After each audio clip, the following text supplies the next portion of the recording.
Почитувани гледачи, добро вечер и добро дојавте во уште едно издание на Јади Бурек ТВ Сонце. Вечер ви имам особена чест и задоволство повторно во студио да го поздравам мојот драг пријател и гостин Јани Бојаджи, македонски режисер. Јани, добро вечер, добре дојде. Јанко, добро вечер, добро те најдов. Режисер, нема друга титулар, вака доктор, магистер, доктор по науки и така натаму. Не, ти си режисер. Не се важни, вечера ќе збориме за уметност и за филм, не е важно. Јас и ти се видовме пред неколку години, бевте гостин овдека во студио и имавме еден многу непријатен разговор. Морам да кажам, едни од помачните, потешките. Зборевме за филм, но прв пат се соочивме со цензура. Вие дојдовте овдека и го презентиравме филмот, го најавивме, трейлерот го пуштавме, зборевме за филмот Ругање со Христос, Mocking of Christ. И дојдовме до некои фрапантни сознанија кои, за жал, и покрај таа емисија и покрај сите ваши заложби, тој филм остана, како да кажам, зацементиран бетон. Сега да пародирам малку. Што се случува со Ругање со Христос? Како преживеа, како поживеа? Знам, бевте и во Австралија. Може ли малку да се подсетиме? Филмот се уште живее свој фестивалски живот надвор од Македонија. И она што мене лично, како се вика, не ме повредува, туку ми прави едно незадоволство е невозможноста публиката во Скопје, практично, каде што сепак да бидеме реални, е конгломерат, каде што има најголема концентрација на гледачи на кино, не можеа да го видат филмот на кино. Јас сум имал понуди, се уште имам понуди филмот да го покажеме на платформи различни. Не сакам затоа што филмот е правен со огромна љубов да се гледа на кино. Практично ние вложивме многу време и многу знаење да направиме филм на анаморфна оптика, која е најблиску до начинот на кој и квалитетот на видот на човекот. И сега си викаме, ако сме вложиле толку многу време, труд, љубов да направиме нешто кое е првично, филмот е визуелна уметност, филмот зборува со слики, и ако идејата на тоа беше да го покажеме на кино, јас се уште се надам дека ќе дојдеме до таму да можеме бар во 2 скопски кина да го покажеме слободно филмот да се гледа. Инаку, пред 3 години, кога беше премиерот на филмот, имавме невидени притисоци. Јас сега ќе ви кажам само за едно од оние Cineplex кина, кои ние ги имаме тука во Скопје, не сакам сега да именувам фирми. Практично не добивавме одговори на мејловите на кои го нудевме филмот за покажување. Подоцна неофицијално ми кажа дека собствениците се плашеле од терористички акции, односно некој да не направи терористички напад за време додека се прикажува филмот, што за мене беше шокантно практично. И она што ми остави така што се уште ме нервира во принцип, е тоа што филмот го земат како за некаква анти-албанска идеја, дека со филмот протежирам некакво анти-албанство, и тоа го зборат луѓе кои не го гледаат филмот. Значи, све ова од трейлерот излечен заклучок. Значи, никој го немаше гледано филмот, се крена хистерија. Само, тоа се годините брзо, кога се смени власта и да се 2019 година. Сега, пази, во филмот има повеќе критика за Грција, а грчки актери. Филмот се прикажуваше во Грција. Грција покажа поголем демократски капацитет. То сериозни, не само актери, туку филмаџи и критичари се изјаснија за филмот без оние политички импликации. И многу джентелменски. Мене грците ме одушевија повеќе. Кај албанците па и немаше реакции дека немаше реакција освен некоја хистерија на луѓе кои не го гледале филмот. Кои не го гледале филмот. Така. Да, оти кога ќе го изгледаш филмот збори дека филмот е антимакедонски, не антиалбански. Повеќе неќам ни да им кажам дека е небулозно тоа. Но еве, доискажи се. Па тоа е, не знам што да кажам, нели, јас се уште се надам дека ќе може да дојдеме, нели, до тоа, да слободно да го прикажуваме во кината во Скопје, зашто ние го покажавме неколку градови од Македонија. Ако не, да сме здрави, живи, некаде на есен ќе опуштиме на платформа и тоа е тоа. Па, мислам дека, Јани, господине Бојаджи, Нема заради врска, вас, да. туку заради бонтонот на телевизијата. Платформите експлодираа овие 2 години, особено заради локдаунот, ако знам и колку еден Денис Вилнев водеше борба исклучиво во кино Дјун да се прикаже, кој предпоставам го гледаше визуелно. Не знам со што да го Шокантен споредам. е Ја би филмот. сакал со некого како тебе само за тој филм да разговарам. Не, да. Мораше да се помери да иде паралелно и на платформа. Знам.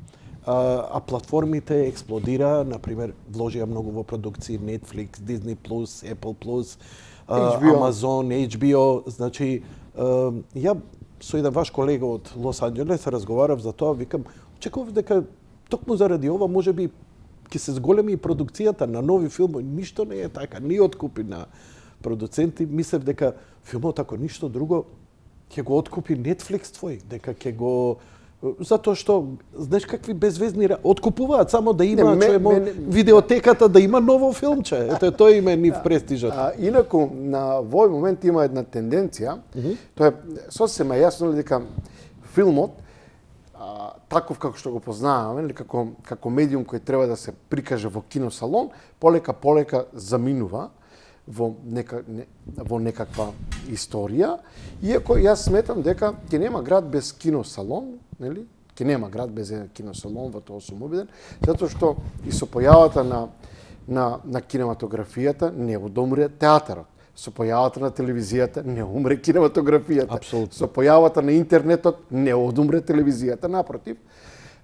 Визуелните уметности се почиваат на силата на нивната синкретика, односно на нивната способност да впиват во себе си се што постои пред нив. Практично сите уметности кои постојат до појавата на филмот се содржат во филмот. Телевизијата како здраво за готово го зема филмот и се што филмот земал. Интернетот пак ја зеде телевизијата и се што се содржи внатре во телевизијата.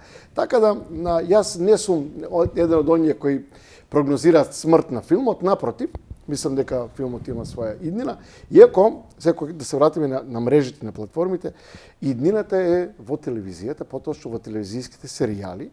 Значи во момент се произведуваат годишно околу 7000 филма на планетата Земја. Застани тука. Морам уште нешто. Да. Тогаш малце се конфронтирав со тебе во врска со ругање за Христос. Да. Влезе и во емоции, стварно беше малце изваден и ти од такт што е сосема разбирливо. Толку труд, толку пари. Битија. Ама не бевме навикнати. Во демократска Македонија ние у овој момент веќе имаме 2 филма кои се цензурирани. За жал. Уште малку за твојот филм за ругање со Христос. Зошто не отиде у кина? Ја знаеш ли што имав у глава? Не ве знаев, па да ви го знам менталниот склоп и така. Знам дека бевте поканети да се представи филмот на филмски фестивал во Кина, во Пекинг. Така имав разбрано од ова. Ја реков, ќе отидеш таму, ќе застанеш и ќе речеш јас сум цензуриран во Македонија, ќе излезеш со табло, ќе направиш некаков таков политички скандал кој ќе го види цел свет и малце ќе се фокусира. Не направи никаков скандал, не е избрука ни Македонија, ама не е избрука ни тие што те цензурира. Кажи ми, дали имаше политички реакции на некаква поддршка, дали од Деснавот, дали од Европа, дали од Поточиче? Знам дека францускиот амбасадор ти даде несебична поддршка и тоа беше шамар невиден. Преживеав како последица на помошта, на подадената рака од тогашниот француски амбасадор во Скопје, Христијан Тимоније, на кого сум бескрено благодарен. Затоа што, да бидам реален и наискрен, сакам да бидам благодарен како човек, француската амбасада и амбасадорот Тимоније ми направија заштита, екстериторијалност практично добив. Вечер, дента кога јас бев примен во таа амбасада, бев на ручек, разговаравме со амбасадорот и со целиот став на амбасадата. Вечерта тој самиот објави своја една кратка рецензија за филмот. со што ги разоружа практично властите во Македонија. Ги разоружа владата. Премиерот, министрот за култура, директорот на агенцијата за филм, кои практично беа решени да влезат во конфликт со мене и тој ги разоружа. Јас во еден момент мислам дека и животот му го должам на Тимоние и на француската амбасада и на француската република. И до толку беше До толку ситуација? затоа што си имав закани по живот. И тие што Тоа претпоставувам овие радикали, нахушкани, Јас, кои не ни гледале како се филмот и некои од нив знам кои По се, инерција. но како се кажа, да се живи и здрави. абе нека се живи и здрави, ама закана можело да ти се случи Се нешто. согласувам, тоа беа многу бурни денови, сакам само тоа да кажам дека практично ако не беше Француската република, јас може сега немаше да бидам тука. И тие вредности на Западот ние не смееме да ги забораваме, треба да се подучиме, значи да се обидуваме да пружиме азил на луѓе во зло. Зошто Тимоние ви даде поддршка, а другите не ви дадоа поддршка? Јанко, видите сега, на крајот на кришата амбасадорите се луѓе од крв и од месо. Тоа се и нивни лични ставови. Апсолутно, и Добро. тоа се, нели, и ние сме мотивни битија, тие се мотивни битија. На крајот на кришта колку е човек поуспешен, толку е поедноставен. Дали ве праша некој друг? Да, доискажете се за тебе. Се разбира дека јас имав поддршка од сите. Тука А, нема така. да немам. Сега да бидам пак до крај искрен и отворен. Нели тука има една идеја нели за се некакви поделби исток запад и така, што мене ми се тривијални, нели, затоа што ните едните ги сакам многу, ните другите ги мразам малку. Немам таков однос, нели. Но не можам да не се соочам со реалниот факт дека Западот и Америка мене ме спаси и направи да преживеам. Практично немаше западна земја каде што филмот не беше прикажан. така. Да. Да не зборам дека филмот е прикажан во 11-12 градови во Соединетите Американски држави. Така? Во Канада, Набродајте, во Австралија, кажете ми. во Нов Зеланд, во Швајцарија, во Германија, во Франција неколку пати, Холандија, Италија, Шпанија, Велика Британија. И ни една влада таму не реагираше, немаше не. протести пред твојот филм од Напротив. некои малцински групи? Напротив. Не. Јас заменав од Македонија на 3 јануари 2020 година на запад. Јас не побегнав од тука за да се спасам, нели, физички, на исток. Мене азил ми пружи западот. Така да никош нема да го заборавам тоа и сум благодарен на тој факт. Не знаев дека олку многу проекции. Имаше ли собрали овој филм некои награди, Собра, признанија? да, филмот собра неколку награди на фестивали, признања за режија, за сценарио. Што ти е најдраго вака, што би истакнал? Да бидам најискрен, најдрага ми е наградата од Монтреал, Така? затоа што во Монтреал препозна иновативност. Јас не сум човек кој инсистира да се себе промовира, да се како да кажам, јас сум уметник кој создава. Јас не можам сега да создавам и самиот да се толкувам. Некако ми е шизофрено сето тоа. Си имам колеги кои го практикуваат, тоа не сакам и нема да го правам тоа, тоа ма работа.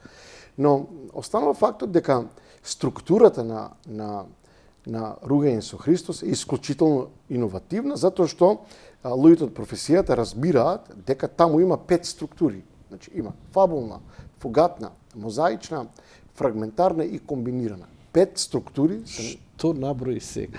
Тоа Ова е јазикот филмски Ова е јазикот, кинематограф кој не го знам да, јас. да. Јас сум љубител, али Да, би сакал да. нешто да научам. Може да објасниш малку за ова? Значи, ругање со Христос се состои од има неговата структура е исклучително комплексна. Тие што гледаат филмот знаат. Филмот почнува од средината, оди кон крајот и се враќа на почетокот. Значи, тој нема фабулна содржина.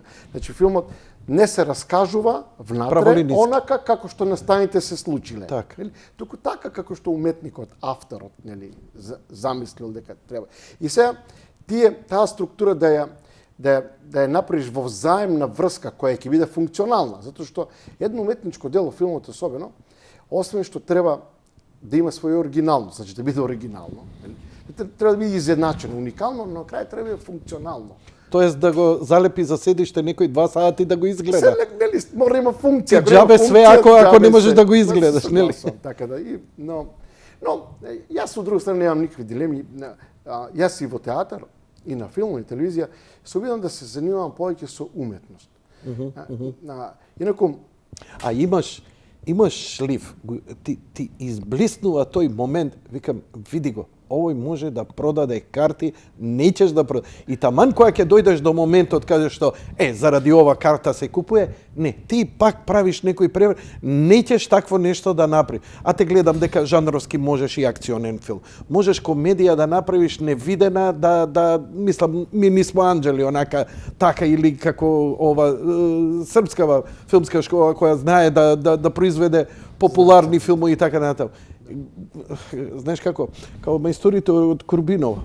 Гледаш дека на потегот имале, дека биле поголеми уметници од Микеланџело, ама не, они сликале духовното, го сликале суштината и не правеле нешто атрактивно. И затоа Курбинова им требало 1000 години, ни требало да сватиме каква уметност таму. Ти честитам за тоа. Благодарам. Иако тоа е потрнлив пат. Може ли уште нешто да ти дам една асоциација да излезе од мене? Кога го спомна Монтреал, дека ти е пак моите органски реакции, извини. Ако да разговарам. Има еден филм кој ме освои. Исус од Монтреал. Браво! Исус од Монтреал. И сега, мислам дека сум еден од 5 луѓе кои го гледал у градов и немам со кога да зборам. Го знаеш тој филм? Знам, тој е филм кој е приказна за еден човек кој ќе се самоубеди себе си дека поседува способности еднакви на Исус Христос, дури дека левитира и така натаму. Па на филмско снимање, и на крај страдува, и на крај неговите органи идат за сите, како распнати. Некако филм е тоа. Тоа беше филм кој, тој е крајот на 80 или почеткот на 90. 78 година у Монтреал. Ама го памтам, го имам филмот. Едва и успеав да го најдам, да го симнам, да го сочувам затоа што Монтреал е еден од оние филмови кој е содадо новата кинематографија внатре во филмскиот јазик. Толку е значаен? Значи, инстинктивно добро сум го почувствувал. Исус Монтреал е многу влијателен филм, особено во начинот на кој се раскажува, значи во структурата, е еден од највлијателните филмови на минатиот век практично. Го имаше ти во глава тој филм кога правиш нешто? Не. Мислам, дали сите овие филмови ти влијаат, бидејќи... Секако. Добро. Нема дилема. Иако да бидам најискрен... Не викаш цитати од тој филм, не? Не, немам ништо користи. Иако имам филмови од кои во Руѓање со Христос има цитати еден кон еден. И тоа се цитати кои сме ги правиле намерно, нели, со цел, нели, да отпоздравиме на мајсторите.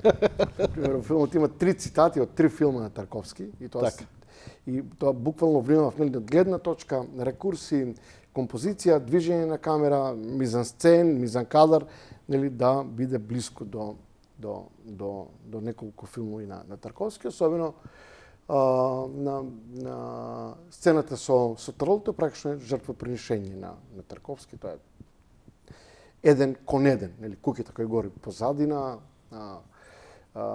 Ариф албанецот кој излегува припадникот на учека од куќата и го отпоздравува таткото на Александар Лазар кој заминува покрај изгорената куќа. Тоа е целосен цитат на Тарковски. Јас не крием дека, например, на Академија бев еден од оние кој го игнорира, односно сум го негирал Тарковски до смрт. И многу подоцна, нели, некако се приближив природно до тоа така наречено поетско кино, до таа поетска кинематографија. И сега работев 3 научни труда, објавува во странство, трудови од област на кинематографијата, но како научни трудови. И најголем дел од цитатите ми се од филмови на Тарковски. И се на крај сам се чудев, викам, нели ти од еден човек кој сум го негирал Тарковски, на крајот завршив со многу цитати, особено од неговата книга, да има 2 книги прекрасни, особено од неговата книга на конзервирано време. Тоа е, ја препорачувам не само на професионалци, туку на било кој, на било кој љубител на книга да го прочите, затоа што не е стручна литература. Тоа има кај нас? Не, во околината има две издања, едно бугарско се разбира и едно српско се разбира. Одлично, ќе најдем. Да, ќе лесно се наоѓа. Јас користев издање на едно издаваштво од Нови Сад, се купив книгата во Белград за 200-300 динари српски, исклучително ефтино. Ке ми ја поземиш. Како не, Те со молам. задоволство, како не. А јас ќе ти ги дам Blu-ray-ите од оригиналните филмови, ги издадоа на Тарковски да ги види. Да, знам дека Разочарувањето е големо што ја мислев дека поминале низ дигитализација и дека едноставно не ништо, тоа е истото ајде да кажам недореченост технолошка. Технолошка, сите катастрофи. Ја реков дека ќе го дигитализираат, ќе го дигнат, ќе го направат, ќе го не, ништо не пипнале. Но добро на Blu-ray е излезено како спас. Ке ти ги добро, се договоривме. Да се вратиме на неубавата работа. Два филма се исполитизирани непотребно и во овој момент се ставени под цензура во бункер. И двата филма дигнаа голема прашина заради убавината на филмот, а не заради контроверзноста. Режисерот на трето полувреме, Дарко Митровски, со кого пред 2 дена разговаравме, ги кажа своите впечатоци и како поминувал и така натаму. Но и вашиот и неговиот филм, ако земеш, тоа се филмски класици. Направено е така како навистина за у кино да ги гледаш филмови кои се убави за гледање, кои имаат сочна приказна, имаат содржина, имаат содржина, те лепи на седиште и таа контроверза од каде како е излечена кај тебе албанскиот филм, а овдека антибугарство е нонсенс, но таа цензура просто е непримерна во земја која претендира за НАТО. Ја не знам друга земја дали има цензуриран филм, а е членка на НАТО. Не, нема. Нема. Значи, слободно можеме да заклучиме дека Македонија во овој момент има 2 филма цензурирано, а е членка на НАТО. И една серија има. И една серија, да, повели? Ќе кажам и за тоа, кратко. Иако не ќе сега да им идам адвокат на авторите, но јас сакам да искористам оваа прилика да заблагодарам на Дарко Митревски, затоа што беше единствениот македонец и мој колега филмаџија и уметник, кој имаше храброст во тие денови јавно да ме поддржи писмено, со име и со презиме. Имаше и неколку други колеги кои пратија СМС, се јавеа по телефон, нели. Приказната е позната, братче, јас за тебе стоев, знаеш, само страв, ние не смеам, нели, да... Дарко Митревски беше човекот кој прв, недвосмислено и јасно напиша една колумна со поддршка моја и му благодарам безкрајно, да е жив и здрав, му посакувам уште многу нови филмови, да ги подзаборавиме овие да се ватиме за... Виз верза ќе му значи ако му возвратиш исто за трето полувреме.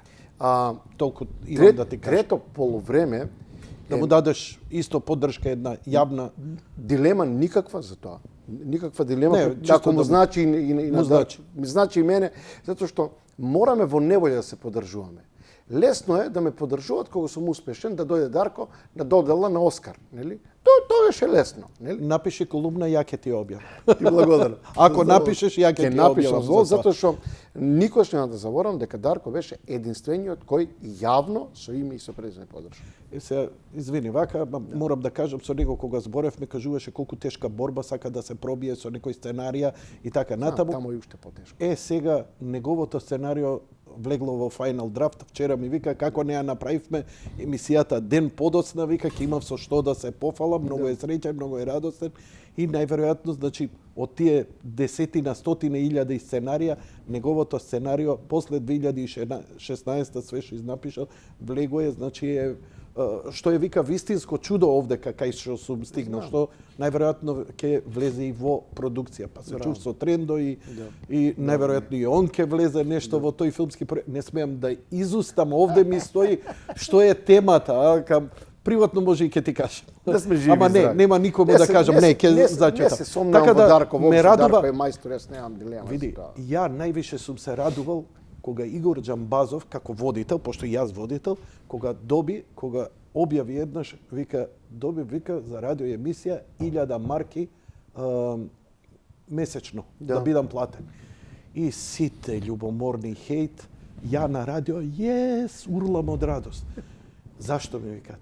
Абе, ако е он 1000, ја 300 марки ќе земам, а сега земам 50 марки. Ми е крива цената. Апсолутно. Неговиот успех е мој успех, дали разбираш? Кој е тој таа серија која е цензурирана и викаш дека е во овој бункер? момент во бункер лежи една готова серијата, јас не сум ја видел, но ги познам авторите. Серијата е измонтирана, готова. Насловот на серијата е Црвениот поет.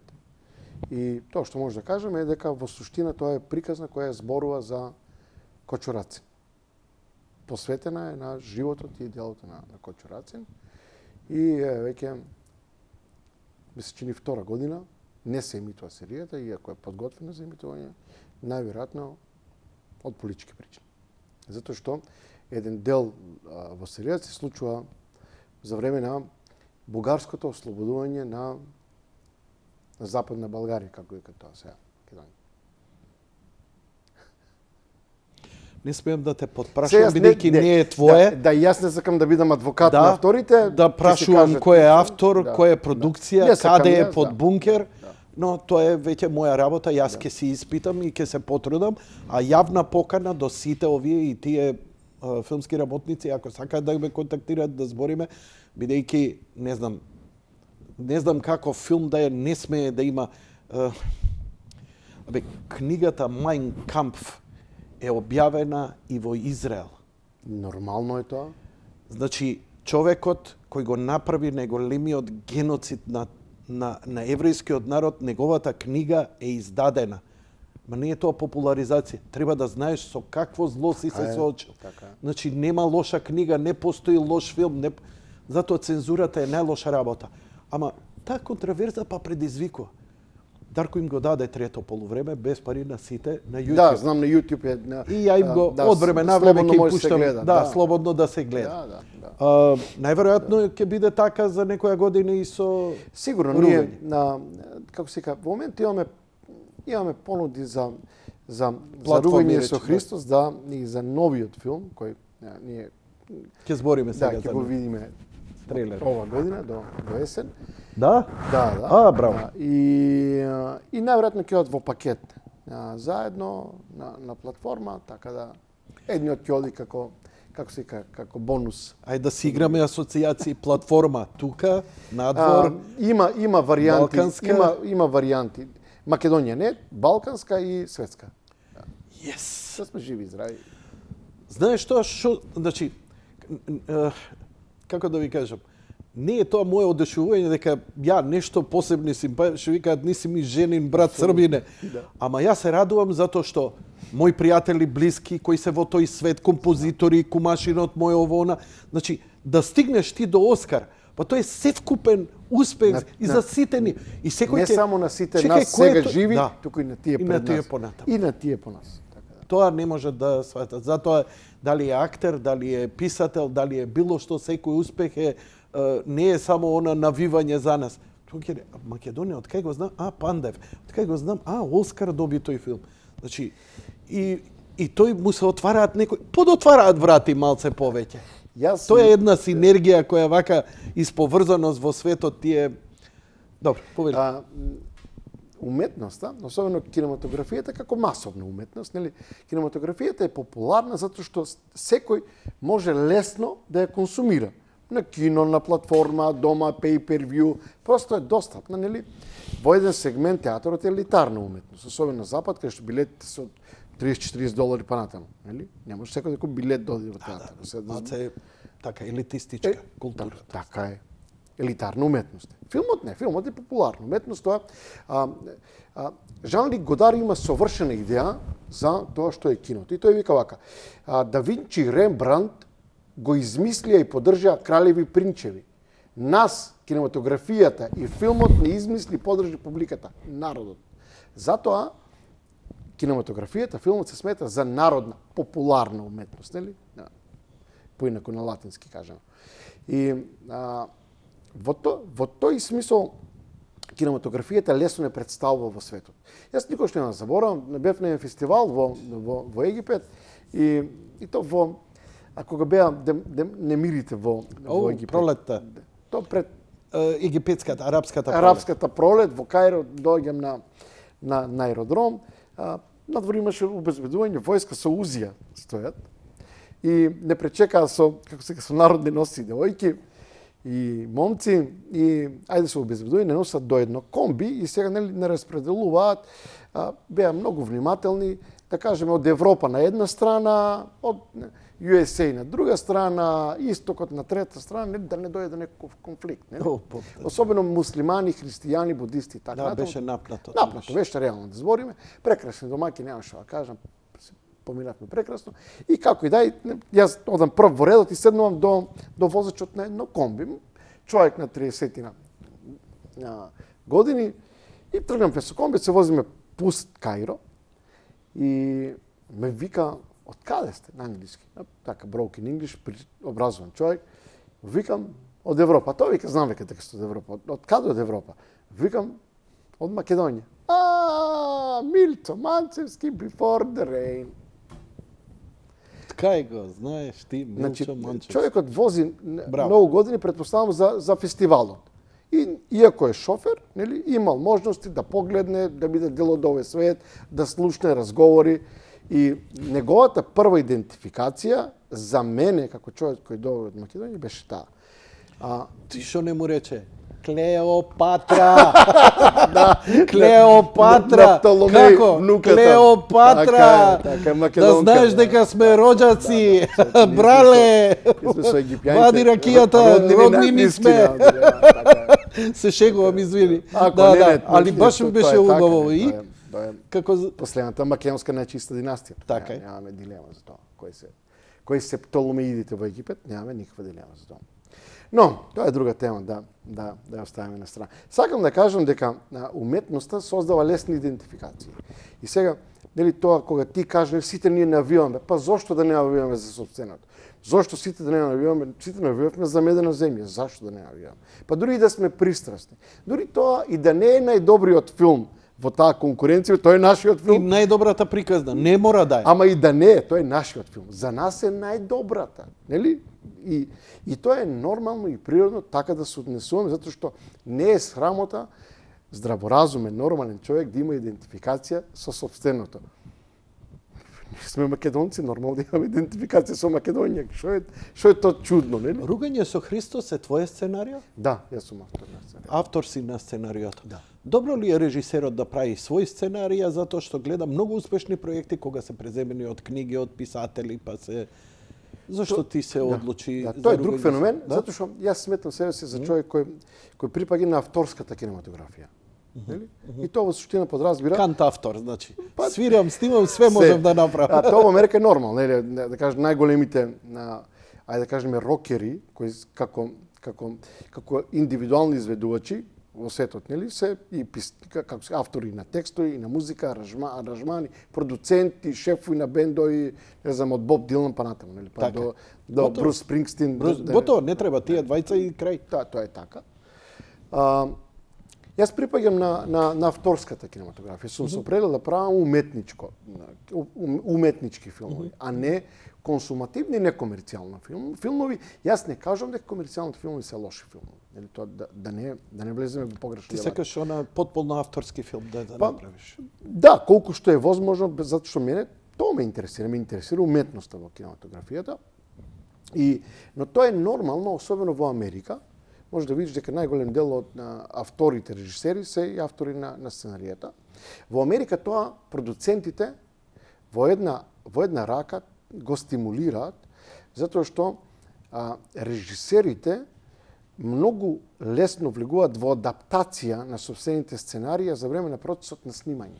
Аха, готово, све ми е јасно. Егата на писателите, па вако бил крај, знам како овој со Кјубрик која се испокара, како се викаше авторот на Shining, на книгата Стивен Кинг. Стивен Кинг е автор на книгата за Shining. И он е толку љут излегол од проекцијата до ден денеска, па нови верзии снимаше, зошто Кјубрик така, тоа требало вака да биде, па онака.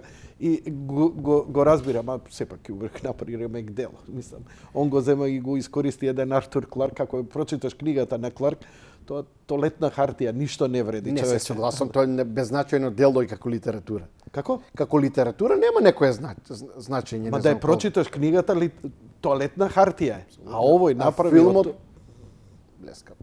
И првиот, исто еден од трите најдобри филмови на сите времења. Исто е и со филмот, извини, Да. Апокалипса.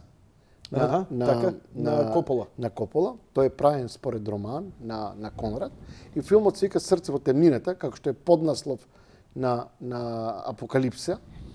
И она што е интересно, дека действието во романот се случува во Африка, во Централна Африка, во една централна африканска држава, се не може сетам која, по една река, не знам дали што Замбези, не ме фаќате за збор, едно бродче со еден курц, кој е капетан на тој брод, оди да бара оди да го бара на курц, одметнат војник, наредник, така. да, војник, и ги доживува сите тие авантури патувајќи по таа река.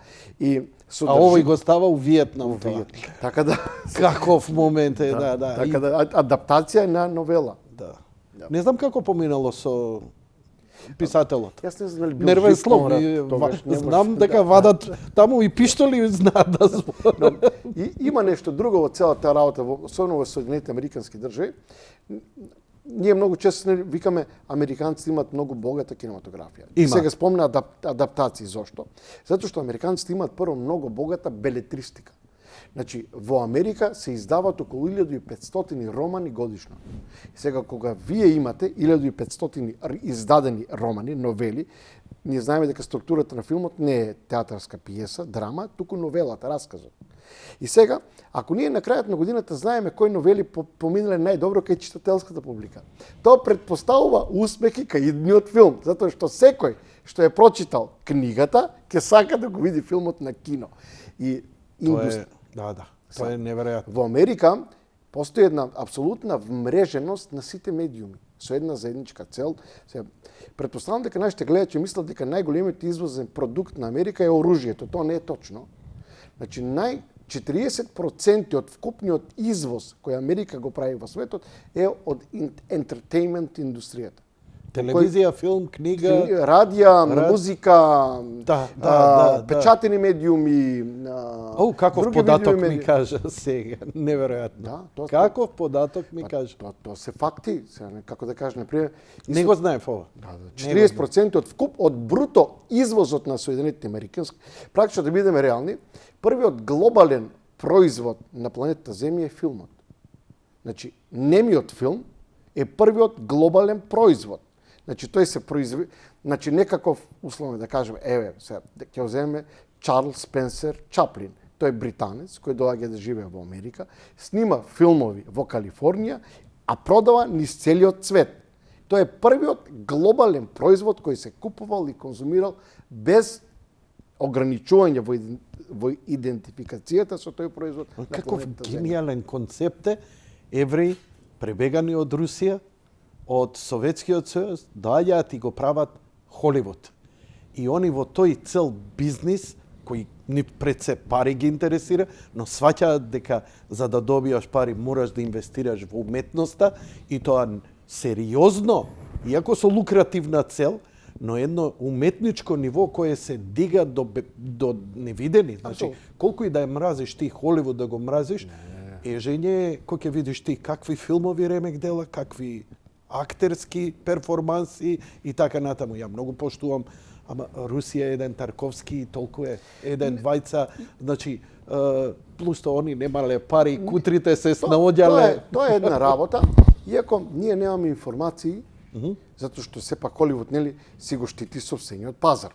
Добро. Нели, ако Америка извезува 40% од сопствено внатрешно производство надвор, таа го штити од конкуренција. Добро, тоа сигурно. Например, ќе ти кажам еден податок кој може интересен и за твоите гледачи. Во Германија, германци, како пород, поседуваат само 5% од кината во Германија. Само 5%. Во Франција, само 30% од вкупната дистрибуција ја поседуваат француски дистрибутери. Во Италија исто околу 30%. Во Шпанија, заради тоа што се голема нација и големо говорно подрачје, поседуваат 40% од дистрибутивниот простор. Што значи тоа? Сега ќе ви кажам пластично за гледачите да видат што се случува во светот. Например, некои германци може да вложат 1 милиарда евра во најдобриот германски филм. И кога ќе дојде ден да го дистрибуират, да го покажат тој филм, тие имаат само 5% простор. Што ќе се случи? Например, 95% од кината во Германија ги поседуваат американски дистрибутивни компании. Практично, тие не дозволуваат простор на репертуарот во прайм тајмите за ништо што е надвор од Холивуд. Значи, и затоа Европа се обидува, практично, Европа и Америка се согласуваат со се освен со две работи. Тоа е слободната трговија во земјоделството, затоа што тогаш Европа ќе престане да произведува храна, колку што има ефтина храна во Америка, и слободна трговија во кинематографијата. Значи, Европската унија, пред тоа, нели, големите држави, Трговска унија, да, ти има дури два система за производство, заштита и развој на кинематографија. Едниот е Юримаш, другиот е Евроимаш, постои уште? Апсолутно. Евроимаш. Евроимаш, Юримаш како сака. Юримаш. Да, Юримаш. И другиот е медија програмата на Европската унија. Значи, со толкави средства кои се вложуваат во кинематографијата во Европа, не едвај, некаде околу 25% е отпорот на американска кинематографија. Но збориш за кино. Да. Со појавувањето на платформите, благодарејќи на Netflix, ја изгледа феноменални чешки, норвешки, шведски, јужнокорејски и филмови и серии, вистинско освежување. И тоа да кажам, СФ серии, зомби, пошто ја доволно ми е животов драма, па уште да седнам драма да гледам. Ја само чест правам за луѓе како тебе. Не можам ја оскаровски филм да гледам, тоа е уби Боже ме утепуе. Ја кога ќе се вратам дома, знаеш што пуштам Walking Dead и супер ми е. Па викам супер било бе. Ја за ентертејмент, за развлекување. Да. Сакам да кажам дека ете и нив им се руши концептот затоа што инсистирањето на глобалноста преку овие платформи веќе дава шанси. Ја гледам какви недоработени, да речам, па дури малце наивни серии влегува. Турска серија има сега на Netflix. Да, знам. И тоа, значи си ја видел и ти. Не сум ја гледал, но знам дека има. Да. Ама веќе издржана, веќе влегува у стандардите. Турците имаат сериозно телевизиско производство. Тоа да не се. Ја сега ќе ти кажам еден податок исто така. Они имаат Туркменистан, Узбекистан, тоа е нивни пазар. Не само Турција, Балкан и у Америка веќе влегува. Америка. Нели порано беше Бразил, шпанските серии, бразилските серии, сега Турција. И во Америка, нема дилема. Штанцаат невидено. Например, сега ти кажам еден податок. Кажи. Само градот Истанбул субвенционира годишно $100 милиони во производство на телевизиска програма. Субвенционира. Значи, дава грантови по различни форми во висина од $100 милиона. Се смета дека по различни основи Турската република годишно инвестира околу $1 милиарда во телевизиска индустрија. Зошто? Се нека се прашат кај нас тие што се одговорни зашто. Ама таа индустрија носи многу враќа, туризам, ангажира, затоа што ти не ангажираш само актери ово она, значи снимање на еден филм тоа е Тој покренува целата индустрија. Цела индустрија, што све немаш, автомобили, луѓе, технологија, све црпиш што ти треба. Интелект, надградени вредности, образование, култура, спорт. Затоа што ние забораваме, нели, кога ги гледаме тие технологизирани блокбастери, да кажеме филмовите на Камерун, на Ридли Скот, нели, ние не сме свесни, нели, дека за да се крене на Терминатор таа технологија, нели, тој робот хуманизиран, така ли? Тоа се утепале у Силиконска долина. Да, инженерство. Тоа е инженерство. И внатре, во создавањето на тие модели, се вклучени врвни После тоа инженеритичари, продаваат информатичари. софтвери, па тоа се продава, па нов оперативен систем, нови графички карти, нов пристап, нова и тоа е страшна како повлекува сето И тоа. на крајот, Да?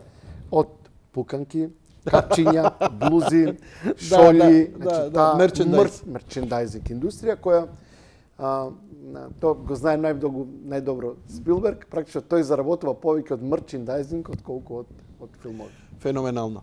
Ајде сега би сакал да го прикажам трейлерот за да го заокружиме со Ругање со Христос и вториот дел да позборуваме за нели тоа што го работиш, ти си главен и одговорен уредник или директор Да, јас сум главен извршен директор на Алфа телевизија. На Алфа телевизија за продукциите, за сериите, но и прво за новиот филм кој го спремаш.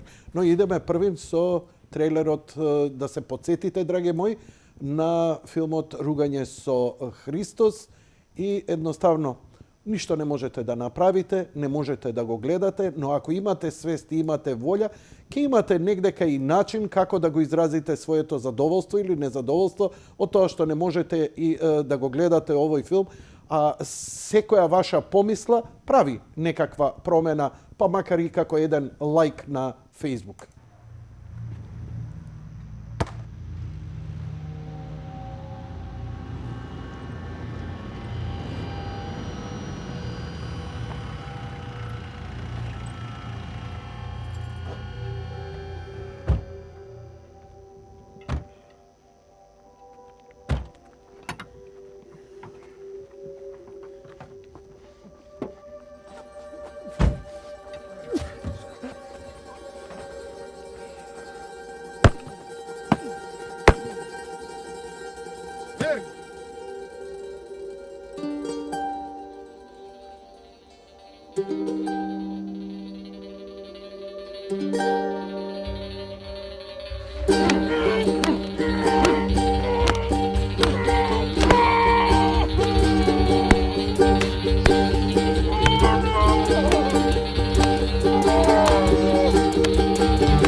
Napunite čaši so krvta vibratska,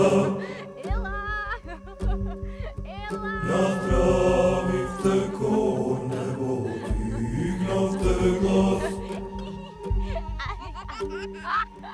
Zavijena knjiga je pismata vaša, neke padne solnečna nikoj od vas.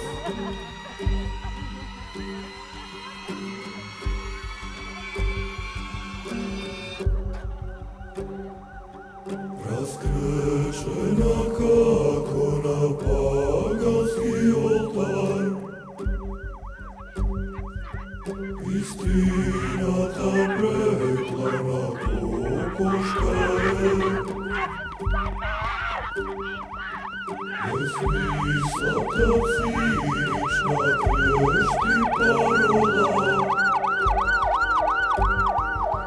predastvo to je prosvetljenije.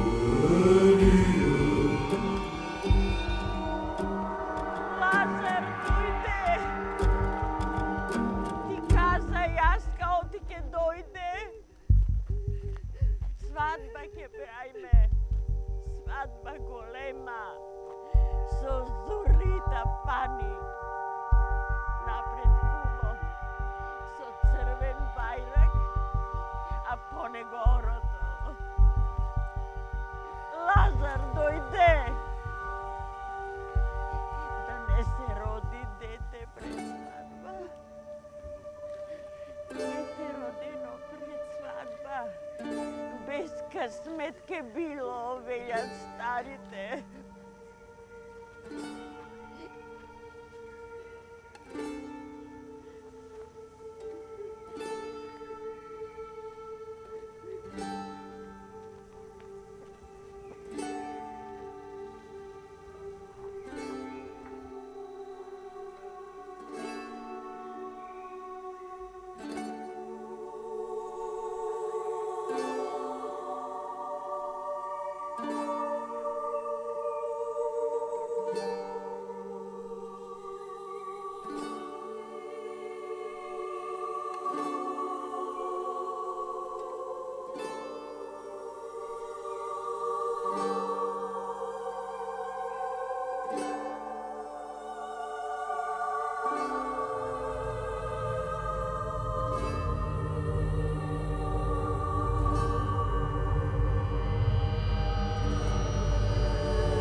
Ете, го видовме трейлерот за филмот Ругање со Христос. Филм кој не се гледа еднаш. Тоа е убавината на некои филмови. Ја обично ќе ја кажам со асоциацијата, знаеш, прв пат кога ќе слушнеш некој албум и од прва, што ја знам, па второ, трето слушање и после некоја година, вау, чекај, ова е стварно добро, као Pink Floyd. Така да и Ругање со Христос е филм кој се гледа повеќе пати и добре, ќе го чекаме на платформа, се надевам, информирај на време и ќе биде интересно. А плюс тоа, знаеш како, дури да не сме, например, да не сум политички истомисленик со опозиција или со влада, се едно. Знаеш како буди инат у мене, си забранил филм, тој ќе го читам. Се сеќавам у Југославија кога ќе ја забран Булдожер беше прогласена, знам, у војска ни држа политичките комесари како државни непријатели. Да, тоа Абе се утепавме од слушање Булдожер. А главниот на Булдожер и овој Брецеј сега почина, Бог да го прости. Татко му беше доктор Брецеј, човекот кој до последен момент Тито за рака го држеше, личен лекар на Тито. Замисли какви моменти се тоа и така натаму. Значи, забрануваш, па православие, христијанството кога експлодира? Го забранувате? Да, кога. Пу. Сега почна да паѓа кога сите го припаѓаат. Да, кога е либерално. Јани, што ми препорачуваш, да го погледнеме трейлерот за твојот нов филм или да збориме првин за филмот? Како ќе кажеш, така ќе направиме. Како сакаш така, мене. Што викаш ти како режисер? Почува да го погледнеме трейлерот, Ајде да го гледачите да имат да знаат што се случува. Океј. Трейлерот од новиот филм на Јани Бојаджи. Режија, повелете.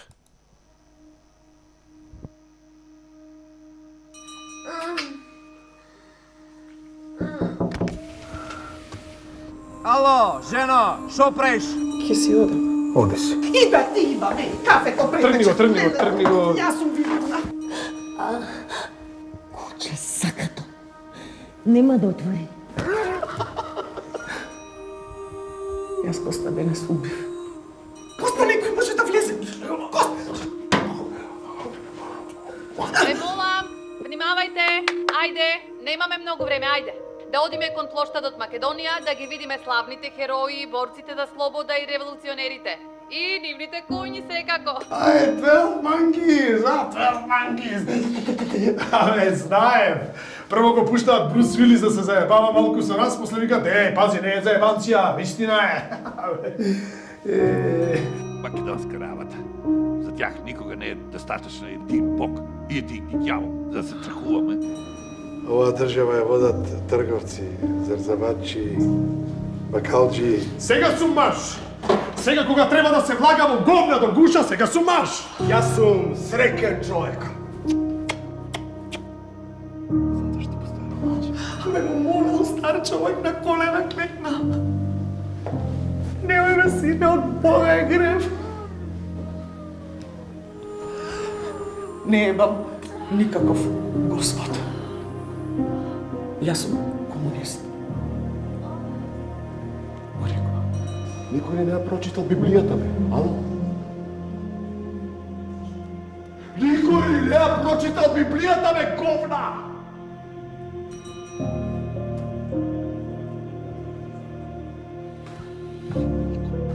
И ме прашува, како се викаш?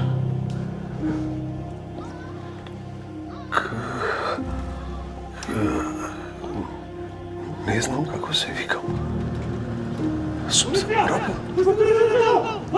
Како се вика мајка ти? Полиција! Не знам ни како се вика мајка ми. Сум заборавил како се вика мајка ми, а не знам ни која ми е мајка.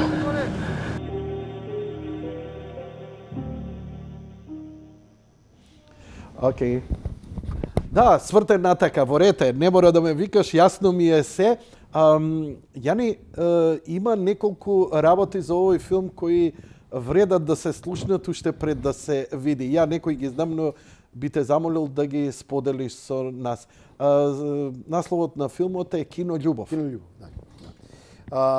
Ова беше ексклузивно за македонската и за светската јавност, светска премиера на трейлерот на филмот Кино љубов. Кино Благодарам љубов за честа. Да, фала ти и тебе за можноста. Кино љубов е филм кој е работен според една театарска пиеса кој ние работевме пред веќе 10-12 години во Драмски театар, се прикажуваше на представата, се играше. И се решивме да од представата од текстот за представата да направиме сценарио, затоа што беше камерна и ни нудеше можност за работа. Тоа беше, како се вика, основната идеја. Свативме дека имаме шанса да направиме филм кој е по принцип мал. Основно во филмот играат 5 актери, сакам да ги спомнам, Јелена Жугиќ, Дејан Лилич, Роберт Ристов, Мирјана Ристова и Благоје Чорески. И неколку други луѓе со помали роли, тука се на Нино Леви и Марија Новак и едно чудо статисти има во филмот. Инаку ова е филмот така наречениот жанр one shoot, еден кадар. Што значи тоа? Чекај малце. Ова е нешто ново за... Ново е за Македонија, не е за светот. Филмот трае 92 минути, а е снимен вкупно во 10 кадри. Во овој филм има кадри кои траат, пример, втората сцена, вториот кадар во филмот практично трае 45 минути. Во едно продолжение. Значи, камерата не застанува да снима 45 минути. Тука нема трикови. Значи, се е еден према еден. Значи, реалното и филмското време се движат заедно, паралелно. И многу... Тоа значи, вие како екипа, Бомстик, камерман, 40 актерите, 45 минути глумите без прекин, ај кадар, ај уште еднаш, во еден. Не, нема дубл, еден кадар, 45 минути. Почнуваме да снимаме, завршуваме снимање во 45 минути.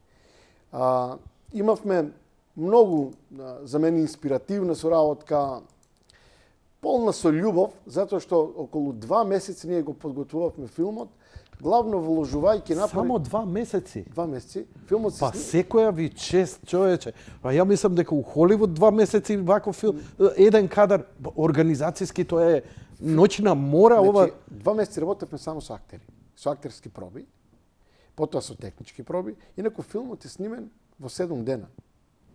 Филмот е снимен во една седмица. И она што беше интересно и може на момент збунувачко за актерите, вообичаено актерите на филм, зад камера го имаат снимателот, директорот на фотографија, еден асистент и можеби некојаш режисерот, нели, кој е тука да гледа во објективот. Во нашиот случај ние имавме и десетина луѓе кои се движеа заедно со камерата. Затоа што освен камерата, оператори, асистенти, тонци, осветлители, јас како режисер, другите асистенти, се движевме паралелно заедно со камерата, зад камерата. И тоа на актерите на почеток им беше збунувачки, затоа што додека тие действуваат, играат, и тоа без прекин, ние комунициравме зад камерата невербално. за да го добиеме цел тој лук. И е исклучително тешко за актерите да можат да се сконцентрираат, да се фокусираат на диалогот и на действието.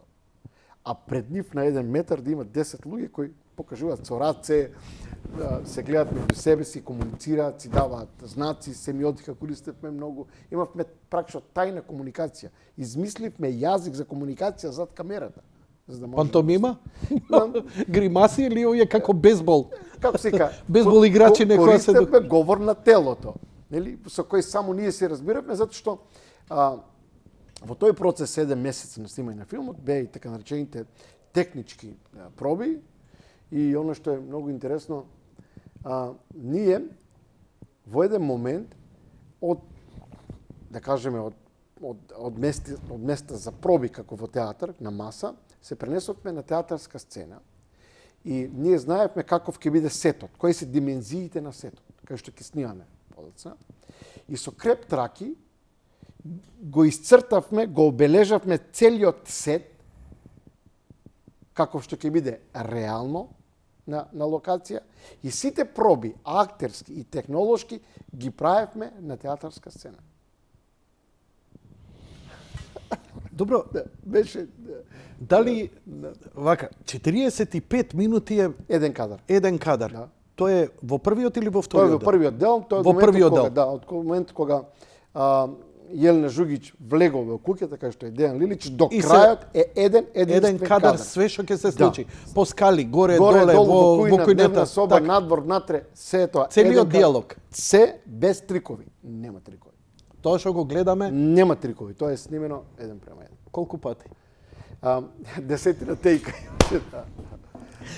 Што е проблем? Заборавање на ова или Се препнување? се Све се случи. Се случуваат актерски грешки, се случуваат технички грешки. Многу често, на пример, оно што беше карактеристично, никогаш на филм вообичаено кога има актерски или технички грешки се случуваат на исто место. И тогаш се прават дублови. Значи кога еден актер ќе почне да греши текст, тој стално го греши на едно место. Така, не сум знаел. Добро.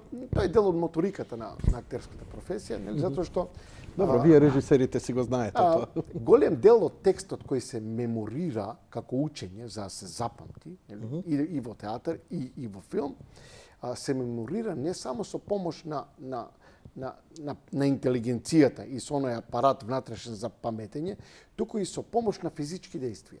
Практично актерот У моментот кога ќе крене шолја му текнуе абсолютно, така. значи физички, Асоцијација. едно погрешно физичко действие И отиде мислата, отиде текст. отиде диалогот. Ле. Да. И сега кога Многу е интуитивен тој први, јас се извинувам, Он ја нема кажувам такво дека чувство. дека имав сега веќе издадов дека го изгледав технички барем нешто од филмот, видов. Смеам да не апсолутно смеам. ние го споделивме филмот со 20 наши пријатели. Така, ја ви особено со благодарам на филмаџи честа. како тебе кој разбира што е тоа филм. Затоа ние сме сега во ситуација кога ни треба така наречен фидбек, нели? За да можеш да поправиме. Секојаш има некоја добра идеја, се ние кога зборевме, ти ми напомна една идеја за абсурдноста, цитирајќи ми го филмот Магнолија. И јас се кога те слушав тебе викам како не ми текна, гледај Јанко поумен од мене. Не. То не може човек се да знае. Само да кажам дека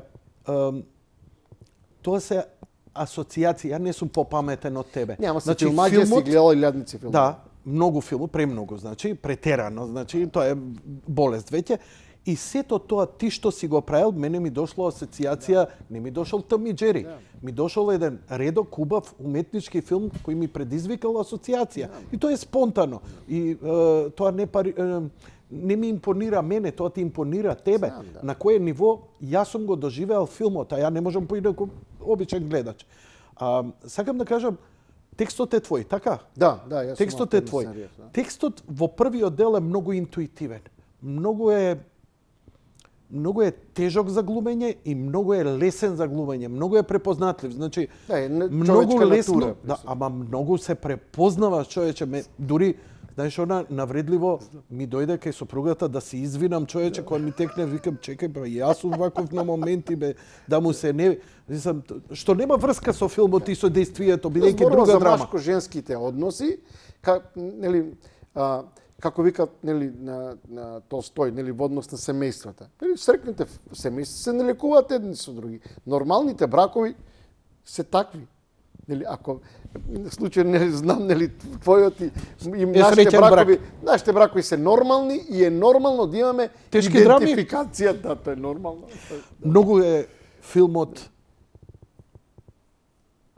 е приказната, значи спрема театарската представа, они што ја гледа. Ова играше како театарска представа. Да. Познат име на гледачите. Апсолутно, со огромен успех играше. Да, и мислам, ја не го гледав у театар, признавам.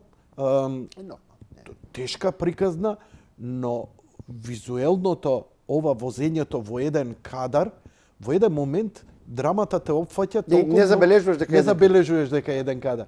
После, кога сватив дека е еден кадар, те тера да се вратиш. Да. И после има една представа од Девид Линч, се вика Rabbits. Може би една од најстрашните представи на сите времиња што сум ја гледал како хорор. Луѓе облечени како зајци глумат. И се слуша воз како иде. Со тоа што диалозите на сите, 3 лика се унутра, познати глумци, све се под маски, 3 лика се, текстовите им се измешани. Значи, овој збори нешто што е у 5-та епизода, тоа се 5-6 епизоди по 2-3 минути. И се случуваат такви чудни работи, такви морбидни работи, и тоа е она неконзервирано, тоа е распаднато време, не знаеш дали си у пеколо, дали си у рајот, дали е реалност или е што е. И таа игра со светлината, што има на дадени моменти, дава нешто што, мислам, ова нека ти е комплимент, не е моје сега да го зборам, не знам дали го имало во театарската представа, дали го имаше. Не. Значи, добро. Ај да не зборам тогаш. Ај затни се јако. Добро, нека го гледа филм. Океј. Кој ќе гледа, значи ќе зборат за тоа. Добро, се извинувам. Малце ме внесо емоции. Ја ноќе Сабајле го гледав, што се вика. Разбирам. Некој е филм во кој внатре во неговата пак визуелна структура има многу театралности. И ние намерно создававме театралност со крајна намера филмот да има отуѓување. Значи да има момент во кога гледачот е свесен дека ова е реално, но е само филм, нели? Тоа е ефект на Брехт. Во тој смисол филмот е еден до таква тензија доаѓа до крајот да викаш од ова нема излез. Како може да излезе од ова? Мислам, не знам што треба да се случи одека да се расцепи универзумот. До тој момент доаѓа и тука мислам, да, добро. Инаку, нели се ти гледаш филмот, нели нема да зборим повеќе за тоа биде гледачите не го гледале. нема, од моментот кога Роберт Ристов излегува од киното и оди надвор на тој булевар, кај што има народ и возила, до враќањето во киното и почнувањето на филмската проекција е повторно еден кадар. Целото движење, од моментот кога ќе влезе Мими во киното, до крајот до проекцијата, околу 50 минути е еден кадар.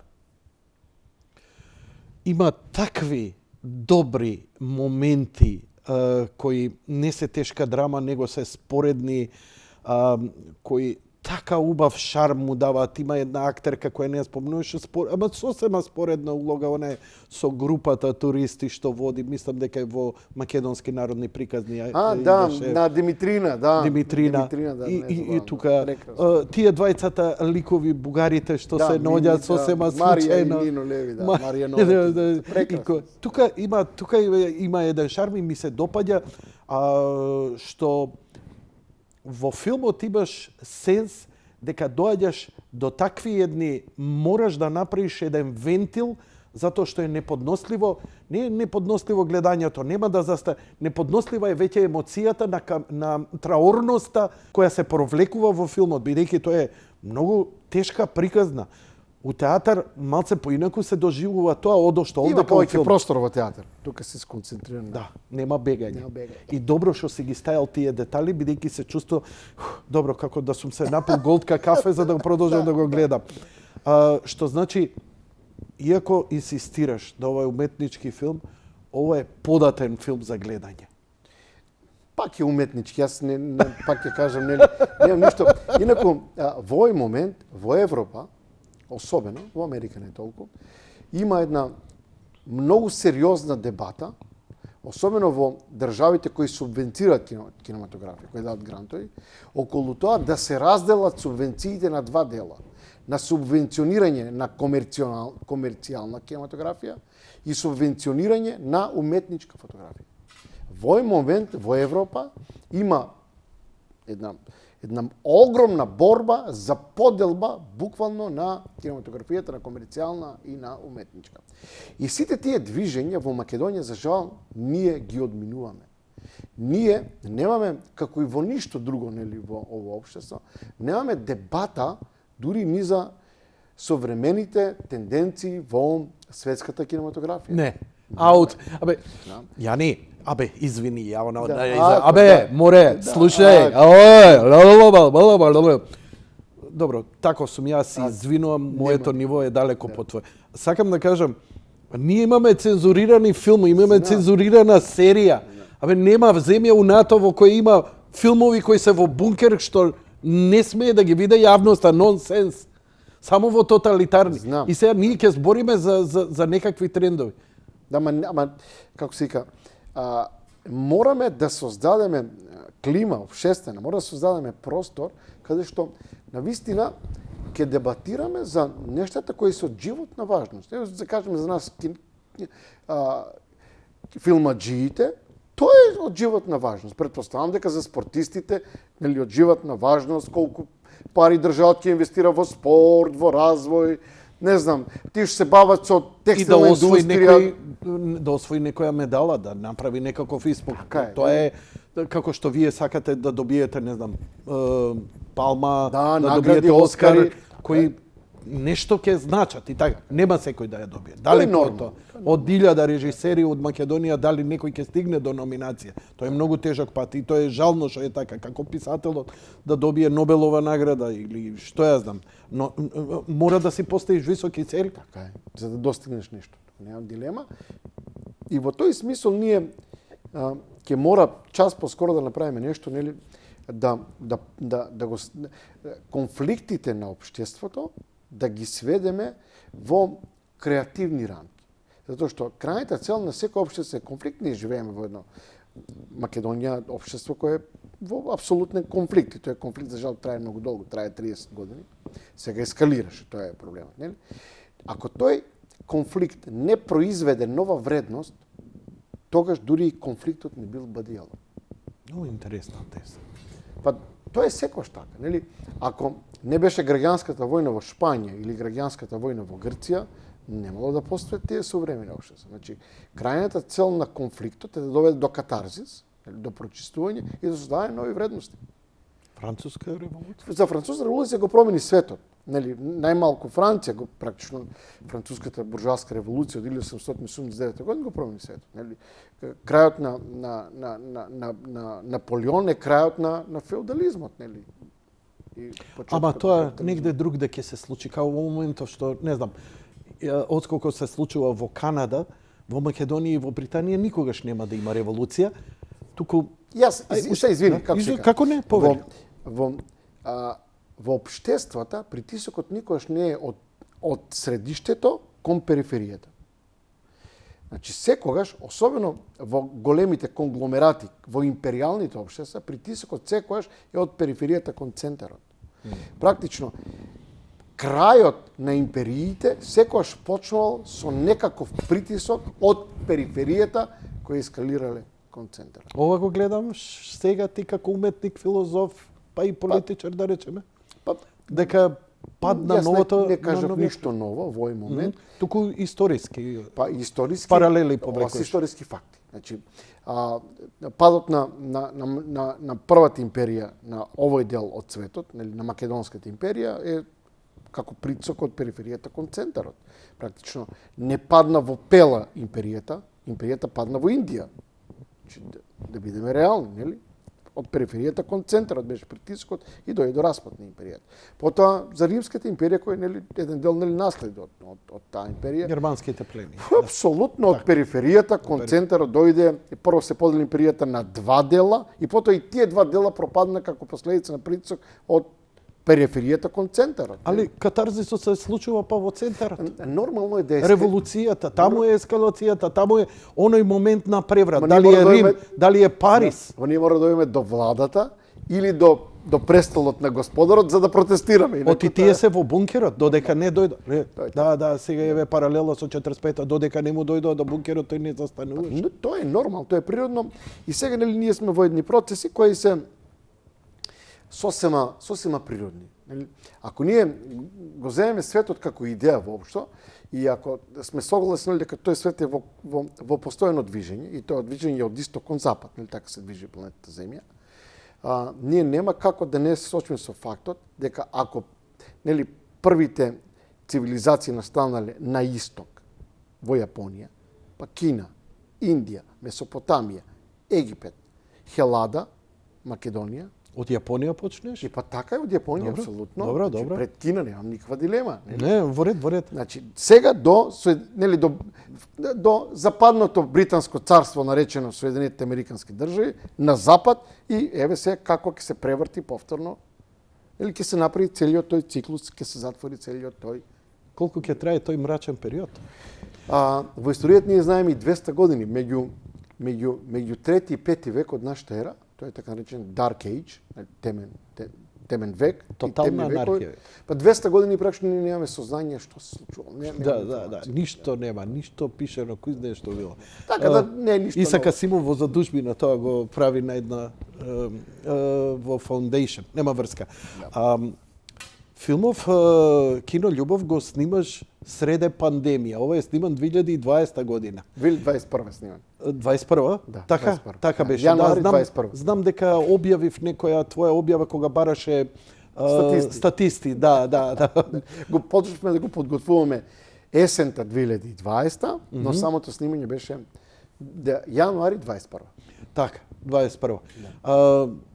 Како изгледаше предизвикот следете, бидејќи имавме и локдаун и така, тоа беше подобро вака за снимање во таков момент или Сега кога ќе размислам, нели се има своји мани и предности. Она што беше најголем предизвик основен нели на овој филм беше тоа е филм без буџет. Тоа е филм нели гледачите знаат дека сум јас во немилоснова власт веќе 5 години ништо не даде државата за овој филм? Не. Па како го Па финансираш? филмот е снимен со сопствени средства и со влог наш личен. Актерите ги вложија хонорарите во филмот. Што збориш? Да. Што збориш? Да. Браво.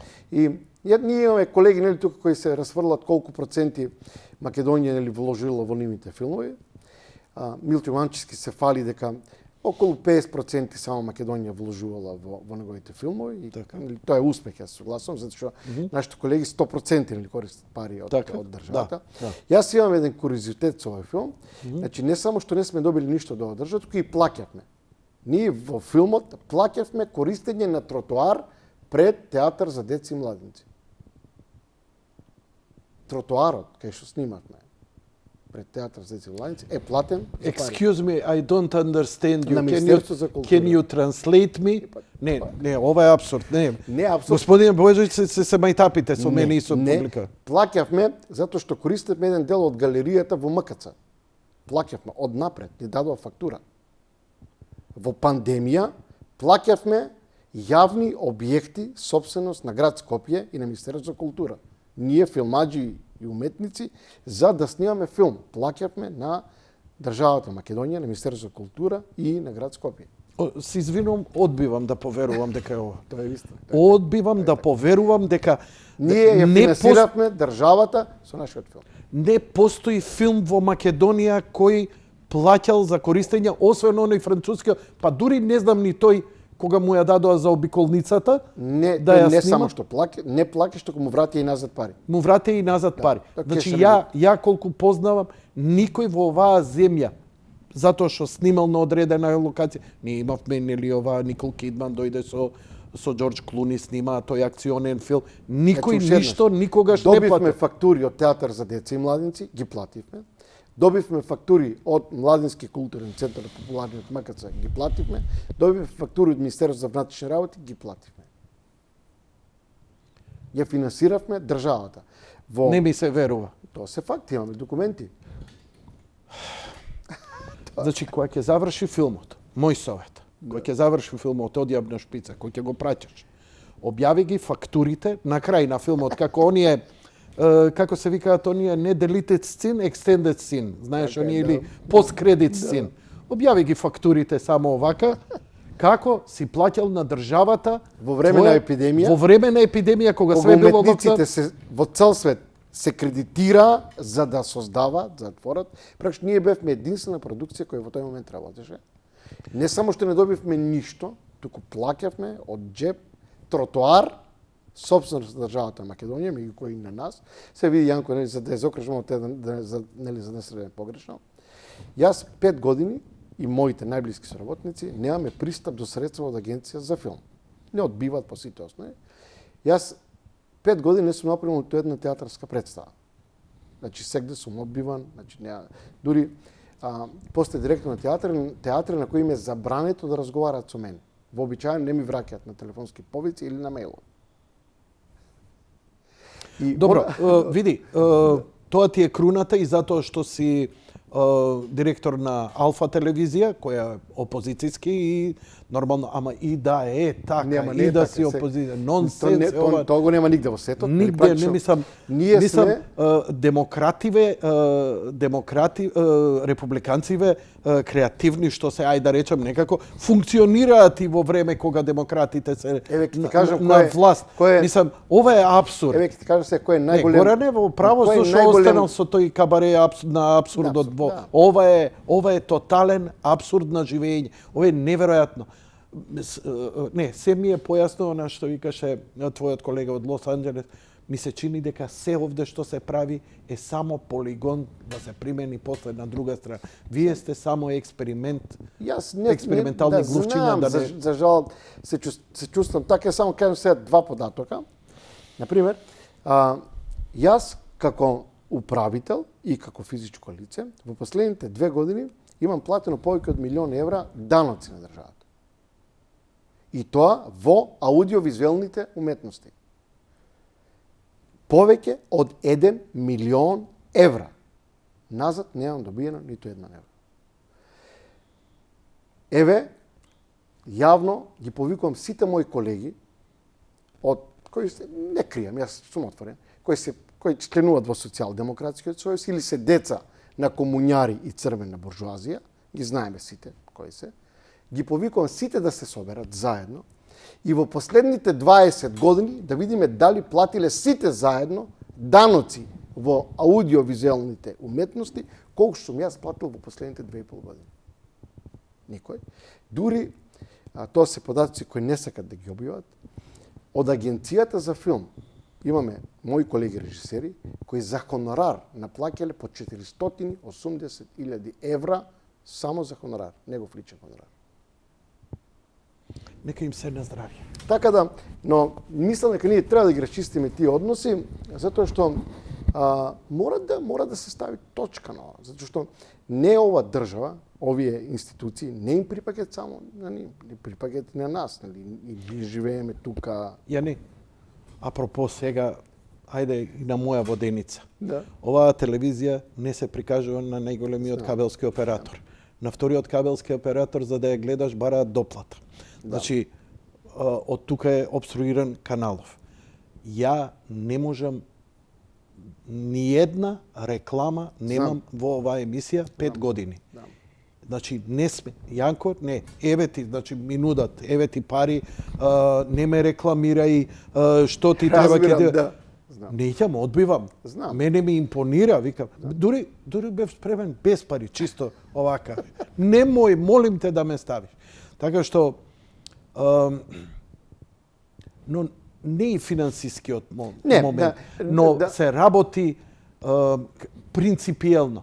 Што сега ако се смени власта за некоја година, треба ли истото да се... А ќе имаат полн образ опозицијата кој ќе дојде на власт, виз верса. Сега замислете ги сите тие што цицат, да им сеускратат сите работи. Ама ништо да немаат, еве онака како што ти живееш, како што ја живеам, сите новинари да се најдат на тоа дереч. Незамисливо е. Јас, еве да кажем за филмот и за театарот, повикав на излезно решение.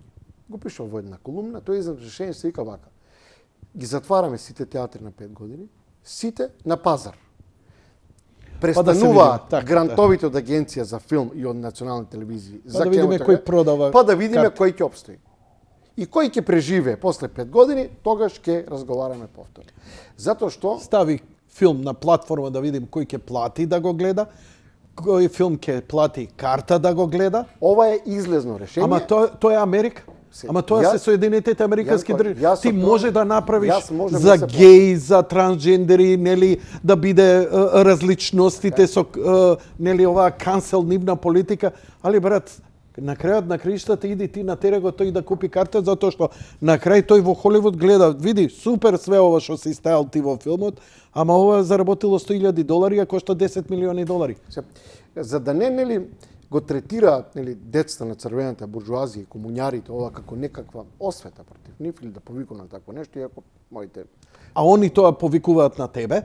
сега како се вика, не би можат ништо затоа што еве, немам средства од Агенција за филм, не ми дава. Немам пристап до националните театри, немам пристап до националните телевизии и средства за тоа. Нема никаков проблем. Покажавме дека знаеме и можеме да направиме сами. Никој од нив не го направи тоа. Мора таа приказна околу овој филм, таа фама да се знае дека овој филм е направен во концлогор.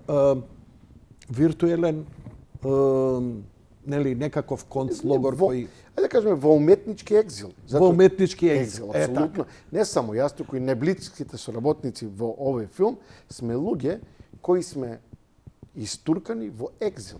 И тоа се факти за жал, како се вика, кои мене ме гневат во некоја рака, затоа што се гледачите, нели, јас се обидам некои работи да дефинирам. Уметникот не е човек, нели, кој е задоволен затоа што 3 пати на ден има да јаде. Нели? Најчесто на уметниците материјалните вредности не им значат ништо. Практично, во оној момент кога мене и моите најблиски соработници ни го земаа правото на творештво, тие посегнаа по нашиот физички живот.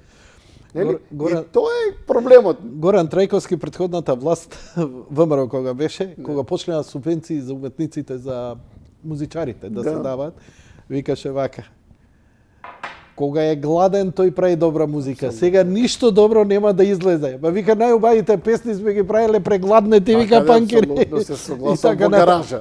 Ама музиката не бара големи финансиски средства. Филмот не може. Филмот е нешто сосема друго. Јас сум свесен за тоа, јас сега го кажувам како можен излез. И ова се случувало, да не мислиме сега ни да кажеме 97-98 година во Бугарија 3 години не се финансираше кинематографија.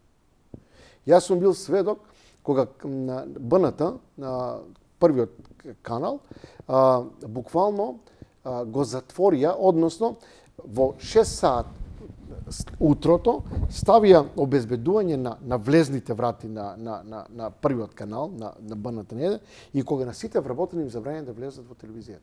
Поктача. Да, така се направи таа профилактика. Нели, за да нема повеќе расправи и сите надвор.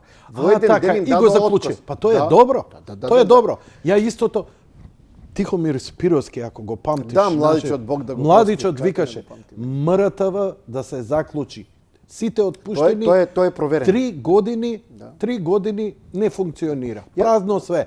После одново ќе седнеме да поразговараме со тој камерман, со тој, со овој, кој ќе конкурира, што и како, и ќе се видиме. Профилактика, прочистување, тука нема дилема, тоа се прави. Да, апсолутно. Институцијата ја затвараш. Да, и повторно, сите и после известно време. Тоа го направи, па во спорт го видовме. NBA, нели, кога имаше бейсболот. Да, лигата ја укина. Ја укина лига. Не може да се разреши, ја укинали. Како може спорт број 1? Неа сега пак се врати. Знам. Значи тоа се методи кои се методи кои проверено и функционира тоа. Немам дилема. Иако јас од друга страна сум објективен човек. Например, нашата државна телевизија, зашто ние приватна телевизија сме една работа, нели, да не помешаме сега баби жаби, државната или јавна телевизија нешто сосема друго. Младичот тезата, сега морав да ја пренесам, Бог да го прости. Јас сум свесен дека на нашата државна јавна телевизија МРТ е во исклучително лоша финансиска состојба. Ова година имат околу 48 милиона евра буџет, тоа се малку пари. И И исто така, јас сум сосема свесен дека со 800 вработени, национална телевизија со 5 канали не може да функционира. Тоа се приказни за мали деца кои ги почнаа комуњарите 95-96 година од необразование и незнаење, така ја уништи национална телевизија. Например, сега ќе кажам податок кој гледачите не го знаат. Што значи тоа не може да функционира? Треба да има помалце канали или повеќе? Сега ќе ти кажам. Така. Сега, во однос на вработените. Словенија е 2 милиона жители, колку што е Македонија. Добро. Националната телевизија на Словенија, која е јавна, public television како нашата, достапна секому има бесплатно. 2800 вработени. Добро. Значи, Некогаш МРТВ имаше скоро 2000. Ако и тоа е нормално. Тоа е нормално. Значи, кај нас се тргна со една теза, со цел да се уништи национална телевизија, зашто тоа е столб на идентитет, нели? Продавајќи му на народот приказна дека тоа е превработено. Не е точно. Може таму имало погрешни вработени луѓе. Може таму имало луѓе кои немаат квалификации, компетенции, знаења и вештини за позициите на кои биле ставени.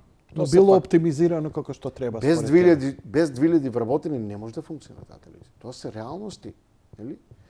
И без буџет од 100 милиона евра, како? А број на канали? Биди, може да има и 5, и 6, и 10 канали. На Радио телевизија Словенија има 4 канали. Добро. Нема повеќе канали. BBC исто има, мислам, 3-4 канали. BBC има околу 20 канали. Но BBC самите во јадрото е многу малку. Они работат па на принцип на продукции кои работат за нив, па ако ги задоволуваат. Гледај се, тоа не е сосема така. Например, ние не знаеме што се кријат зад брендовите. Например, ние кој ќе кажеме DHL, DHL, така ли, што мислиме дека тоа некоја приватна иницијатива ли? Тоа е германска државна пошта. DHL е собственост на германската државна пошта на Сојузна република Германија. Така да ние, тука што ни кажуваат приказки за... Само има една трагедија таму. Скоро се обратив на една пријателка која е таму на некоја функција како главен и неодговорен уредник и побарав по повод годишнината од смртта на Никола Младенов. Јас и Никола Младенов како деца глумевме во една серија Малиот одред. И ми викам, дај ми го нешто, или прикажете го па да си го снимам, или дај ми го... Вика, само на филмска лента го имаме, го немаме дигитализирано. На 16 мм, затоа тогаш се снимало на 16 мм. Па добро, викам, пуштете го. Немаме апарат, значи, они сега ни материјала, а не е ни дигитализирано. Па дигитализирај го. Нема апарат за дигитализација. Значи, за нашата негрижа. Значи, затоа што телевизиската архива е идентитетот на државата. Ај, сега да те удивам, тебе упоим и тоа јавно да го, затоа што сум го кажал неколку пати. Значи, ако го земеш филмот Црно семе, на YouTube, без пари, така, даунлодирај го. Даунлодирај го и после закачи го, си имаш YouTube канал, не Vimeo, YouTube канал. Закачи го на YouTube канал и аплодирај го. И он поминува процес на копирајт, преслушува музика, алгоритамот ваму таму. Од 10, 9 македонски филмови има копирајт клейм. Кога ќе ги видам копирајт клеймовите, или е некоја музика која користела, да речеме, некоја американска и што ја знам, и така натаму. А заштитена таму. Заштитена. Он само најчесто ќе ти каже дека не можеш да го монетизираш тоа ово. Но знаеш што е трагедијата? Наоѓам некоја BMG груп. Кој е ова BMG груп и почнам да испитувам и така. Сега зборам на памет, не знам ни точно дека беше. Ја најдов седиште во Белград. А викам, србите ги имаат правата на Црно семе. Која гледам таму, Ванчо Ганов и така натаму бугарски имиња. Како дојдоа да си ги присвојат други балкански земји правата на македонските филми? И уште никој не реагира за ово што го зборам. А допрва ќе биде скандалозно затоа што зборам за филмови како Среќна 49-та, како Hi-Fi, како Црно семе, како Мис Стоун. Значи, веќе не ги на YouTube не ги поседуваш филмовите. Што ако го имаш ти тој филм и пише Вардар филм и Скопје. Џабе ти е и копирајтот он го има. Знам. Така што нема врска. Да се вратиме на нешто друго. Продукција. Освен филм, многу љубиш да продуцираш и серии.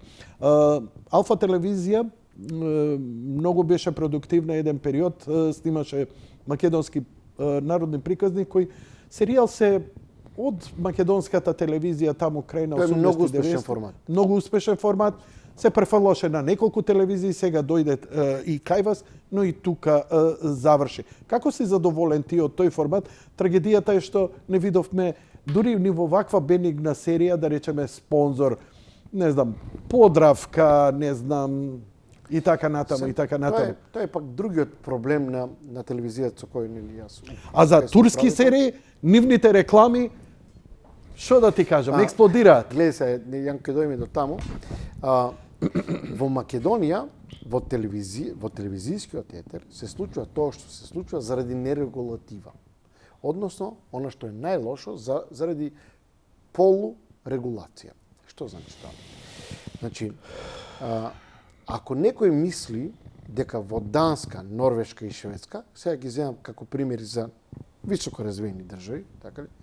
Некои сценаристи и режисери немаат што да прават, така ли? Па пишуваат сценарија за семејства кои имаат социјални проблеми, да кажеме расни проблеми, полови проблеми, невротичност кај деца, интергенерацијски јаз, нели? Ако мислиме дека тоа е производ на некаква креативна фантазија на авторите, се лажеме. Тоа се државни нарачки, кои државите, односно владите на тие земји, согледувајќи ги актуелните општествени конфликти и проблеми на тие општества, нарачуваат програма кај нивните национални радиодифузери со јасно определени структури, кои тие треба да ги произведат и да ги имитуваат во нивните прайм тајмови.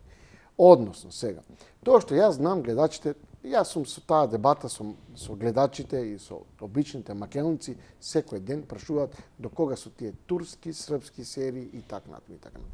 Еве, јас најодговорно кажувам до кога. Се до оној момент додека државата не си дојде по своето. Етерот во една држава е ресурс, како што е водата, почвата и земјата. Така е етерот. И тоа е ресурс кој има исклучително ограничени потенцијали и можности. За сега, нели, за гледачи да разберат што се случува во Македонија. Македонија има 5 национални тересторијални телевизии со 2 милиона жители и 20 милиона евра буџет. Значи, тие телевизии не можат да опстанат на пазарот. Затоа што тоа е исто како, да кажеме, на Црна река да направите 5 хидроцентрали.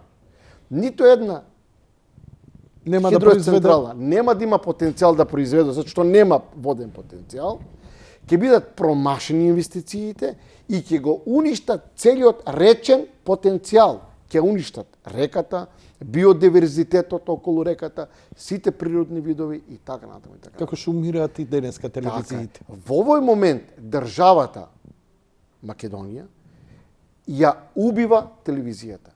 Ова е убиство, јас најодговорно тврдам. Значи, етерот е ресурс, нема разлика. Нема разлика меѓу ветер, почва, вода и етер. Никаква разлика нема. Затоа има регулативи, колку може да има тересторијални телевизии, колку сателитски, на кои фреквенции. Затоа има таква пеколна, жестока регулатива во светот. Затоа има 2, 3, 4, 5, 6 регулаторни тела кои се грижат за тоа. Што сакам да кажам? Дека со 20 милиони евра буџет, 5 телевизии не може да опстанат на пазарот.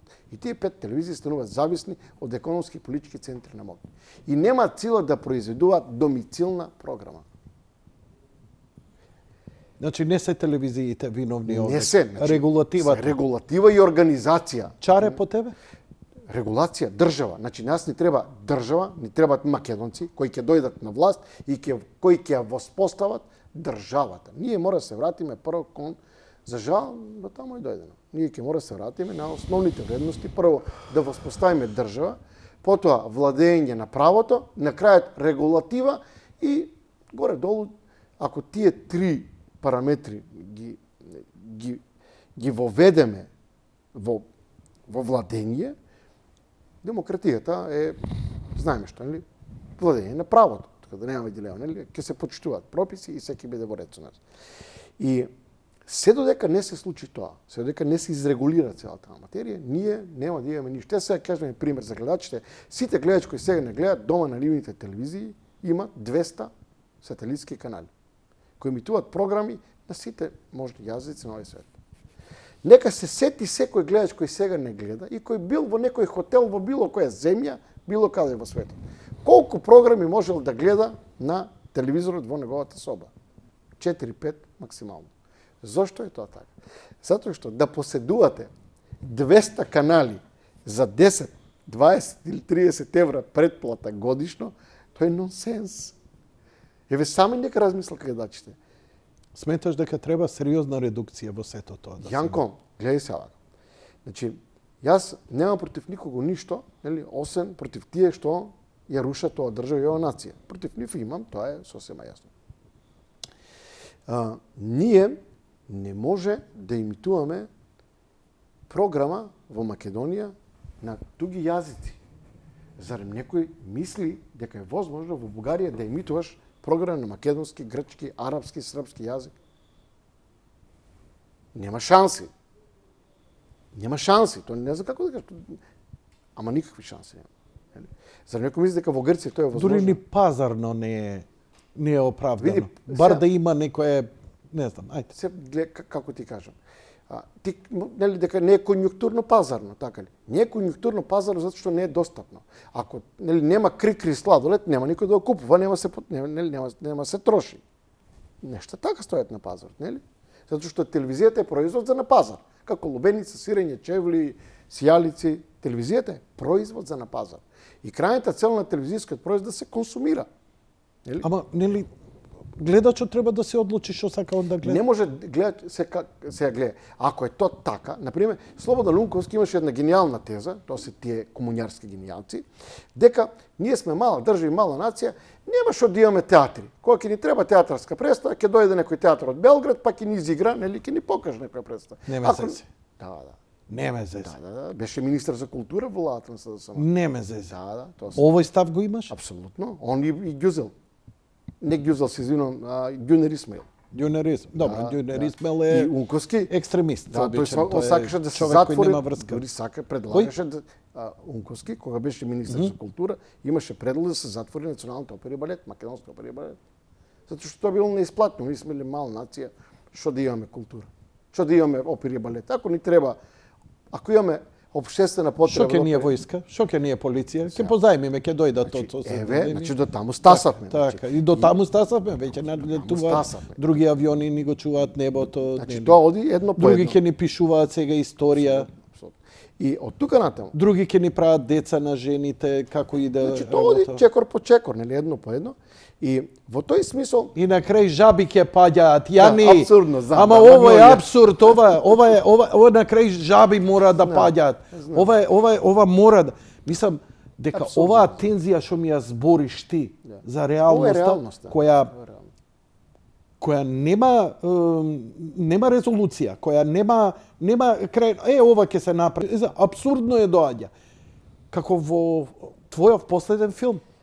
Емоцијава што ја имав сега што ми ја сподели е како во твојов последен филм што допрва ќе го Да, гледаме тоа е Театар огледало Љубов. на авторот, нормално, нели? Да. Иако телевизијата е огледало на општеството.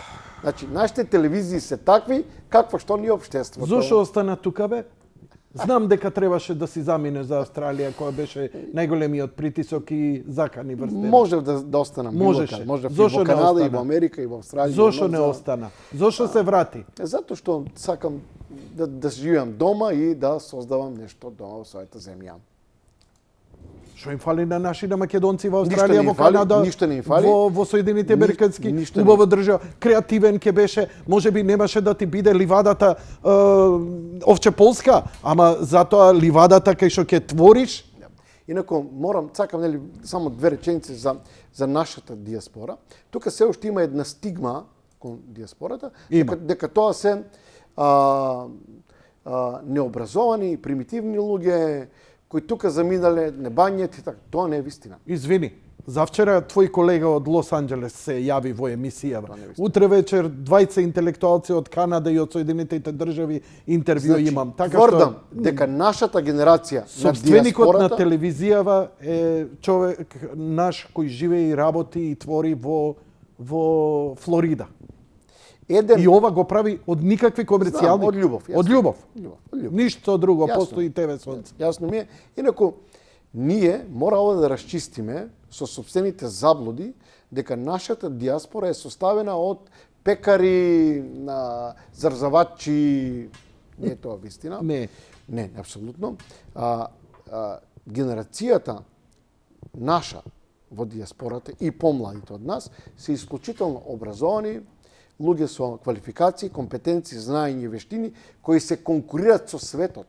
А не преку партиски овдека запишал, завршил факултет, добил, па му дале грант, па студира. Не. Таму реално со светот се конкурира. И да.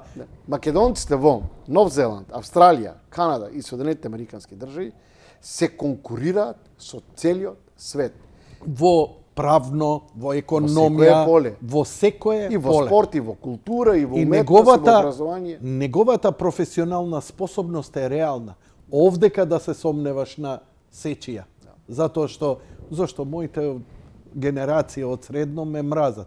Затоа што 90% од нив преку партии, преку родители, довија, факултети завршија, се вработија и се одеднаш ја јадам бурек против тоа.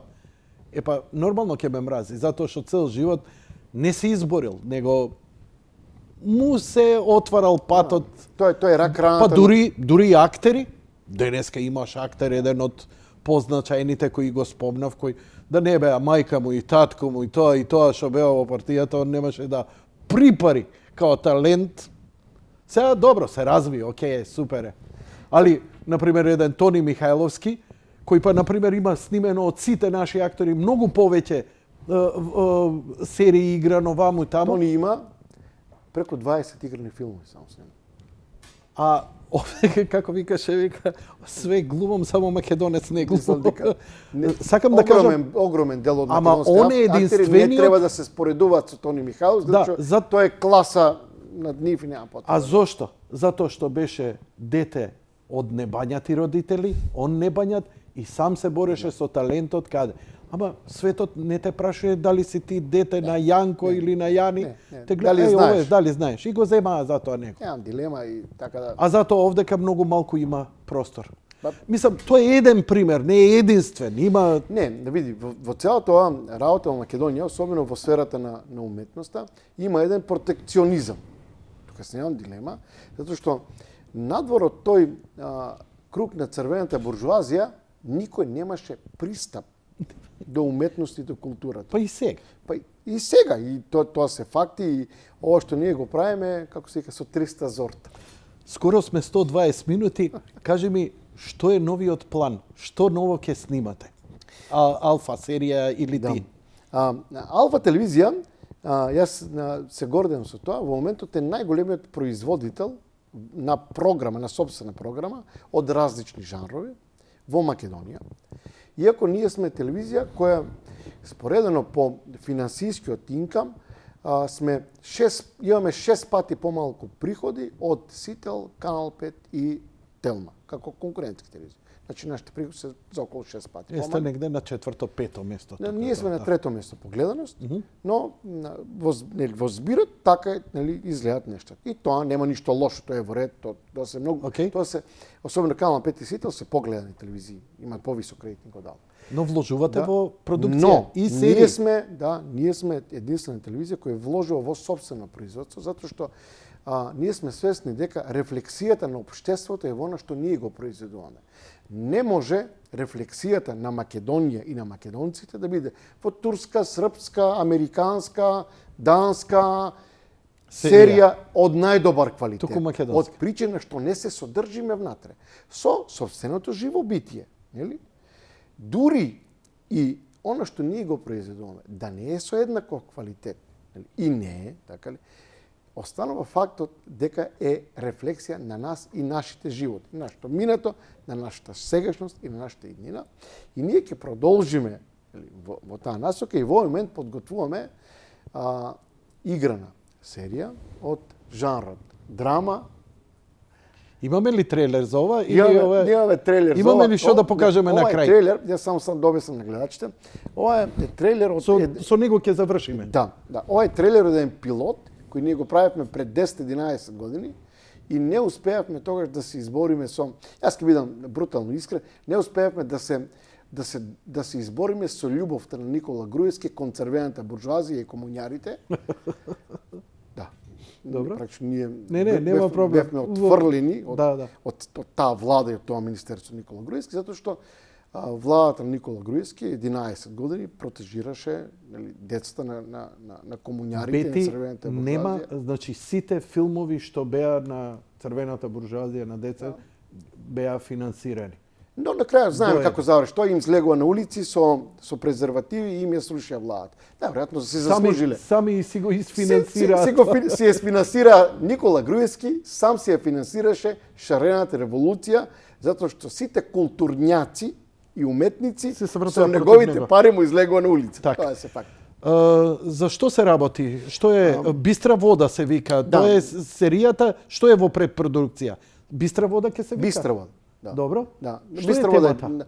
Темата на серијата е Современа е, така? Современа е, се случува тука и сега. Ние се движиме по на матрица типична за сапуниците. Имаме измешани деца, значи близнаци кои имаат помешан идентитет, значи се бавиме со Го гледав трейлерот, не разбрав баш што е темава. Малце некако ми Јас беше не сакам да оддавам за затоа намерно е фабулата така, на добро. гледачите, нели? Но станува збор за во подготовка сме на 12 епизоди. Ние ќе ги направиме сите предпродукциски подготовки, затоа што во овој момент во исто време се одвива и она фаза на финансиска консолидација, на создавање на буџет. И ако успееме да го затвориме буџетот, планираме во текот на април да почнеме и со снимање. Но ќе ги направиме сите подготовки. Ако не го консолидираме буџетот овој април, септември, октомври и така натаму, така натаму. Сакам серии, некако според трейлерот личи како повеќе на филмска серија. Па гледаш дека во последните 10 години не постои разлика помеѓу филм како формат и помеѓу сериите. Да, современи оние што ги гледаш се како продолжени филмови или 10 филма, 10 филма и Одлично и што само ќе и биде така. технологијата и начинот на создавање на сериите е многу близок до современата кинематографија. И ние ќе работиме така. А македонски народни приказни се сели на друга телевизија, друг формат? Не, јас сум многу среќен затоа што јас по втор пат на друга телевизија, јас и Игор Соколовски како продуценти за Канал 5 произведовме околу 250 епизоди народни приказни во 3,5-4 години. Сега во Алфа произведовме мисличини околу 150 епизоди. Не сум сигурен, мислам дека околу 150 епизоди. Ние ќе продолжиме со тој исклучително жар познат само за Македонија, кој се покажа многу успешен. И она што е фасцинантно, што мене ме фасцинира е дека македонците имаат исклучителна идентификација со руралноста, со селото. Што може би зборува за тоа дека сите сме селани. Значи покрај оваа серија ќе продолжи. Ќе продолжиме и со македонски народни приказни, но не во еден таков интензитет и обем кој што работевме, да кажеме, во првите 2 сезони, затоа што ќе се посветиме, идеја да се посветиме на играна продукција, на играна серија, а еден дел да зголемиме квалитетот на мозаичната продукција во Алфа. Што е тоа? Ви, Јанко, отидовме надвор од времето, се извинувам, режија, тоа е тоа, ве молам. Значи, само уште 2 минути. Да. Мојот проблем како... Уште 2-3 минути за трейлерот. И завршувам. Значи, мојот проблем како управител на приватна национална телевизија е во очекувањата на општеството. Од конкурентските приватни телевизии, општеството нема очекувања да имаат програма на македонски јазик. Немат очекување од конкурентските приватни телевизии, општеството, да имаат политички дебатни емисии кои се однесуваат на проблемите на македонците. Општеството нема очекување од конкурентските телевизии, дури и од државната телевизија, да работи музичка програма во кој ќе се слуша македонска музика. Некаква програма играна во кој ќе има македонски актери кои ќе зборуваат на македонски јазик. За жал, општеството тоа очекување го има од мене и од телевизијата која го правам. Иако таа телевизија е сопственост на странци, тие странци го толерираат тоа, затоа што знаат во каква ситуација се македонците. Јас не кријам, мене, дури во нашиот најгледан формат, тоа е Везилка, не ми интересира историјата, културата, традицијата и обичаите на Македонија. Не ме интересира. Ме интересира историјата, традицијата, културата и обичаите на македонците.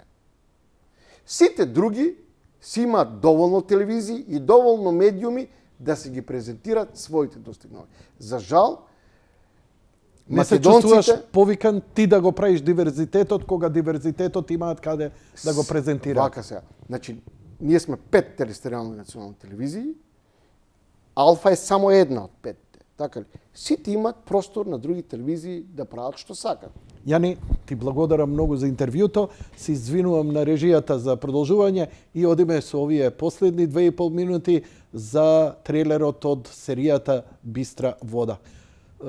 Добро, еве го имаме трейлерот. Лека ноќ и пријатно, почитувани гледачи, тоа беше се за вечерва. Сите останати да трнат во погрешен правец и на погрешно место.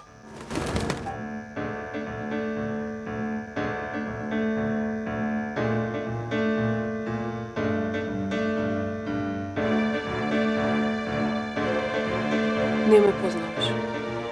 Може и да е така. Да знаат. Може и знаат повеќе од колку што би требало да се знае. Ќе абортирам. Дојди кај мене. Не ти правам ништо. Само сакам да не ти биде убаво. Тој сум, ти кој си? Татко ти. Не можам повеќе да издржам вака. Да се кријам, да се преправам. Зборувате. Со кого? Со банка. Мамо, тати кажа на банката дека сакал. Не знам што вообичаено се кажува во моменти како овој. Што се десило со брат ми Димитар, бе? Што се десило со брат ми Димитар? Забавата почна.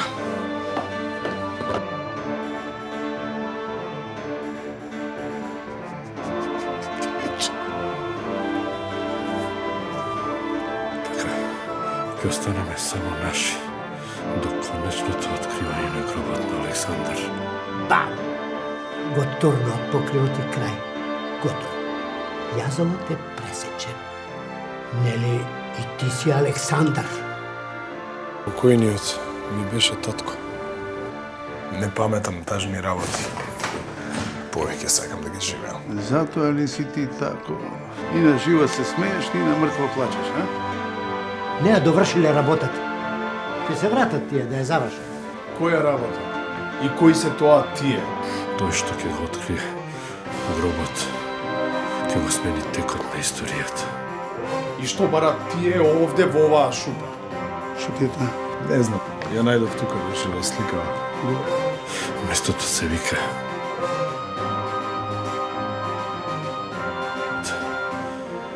тоа не смееме да им го дозволиме. По никоја цена.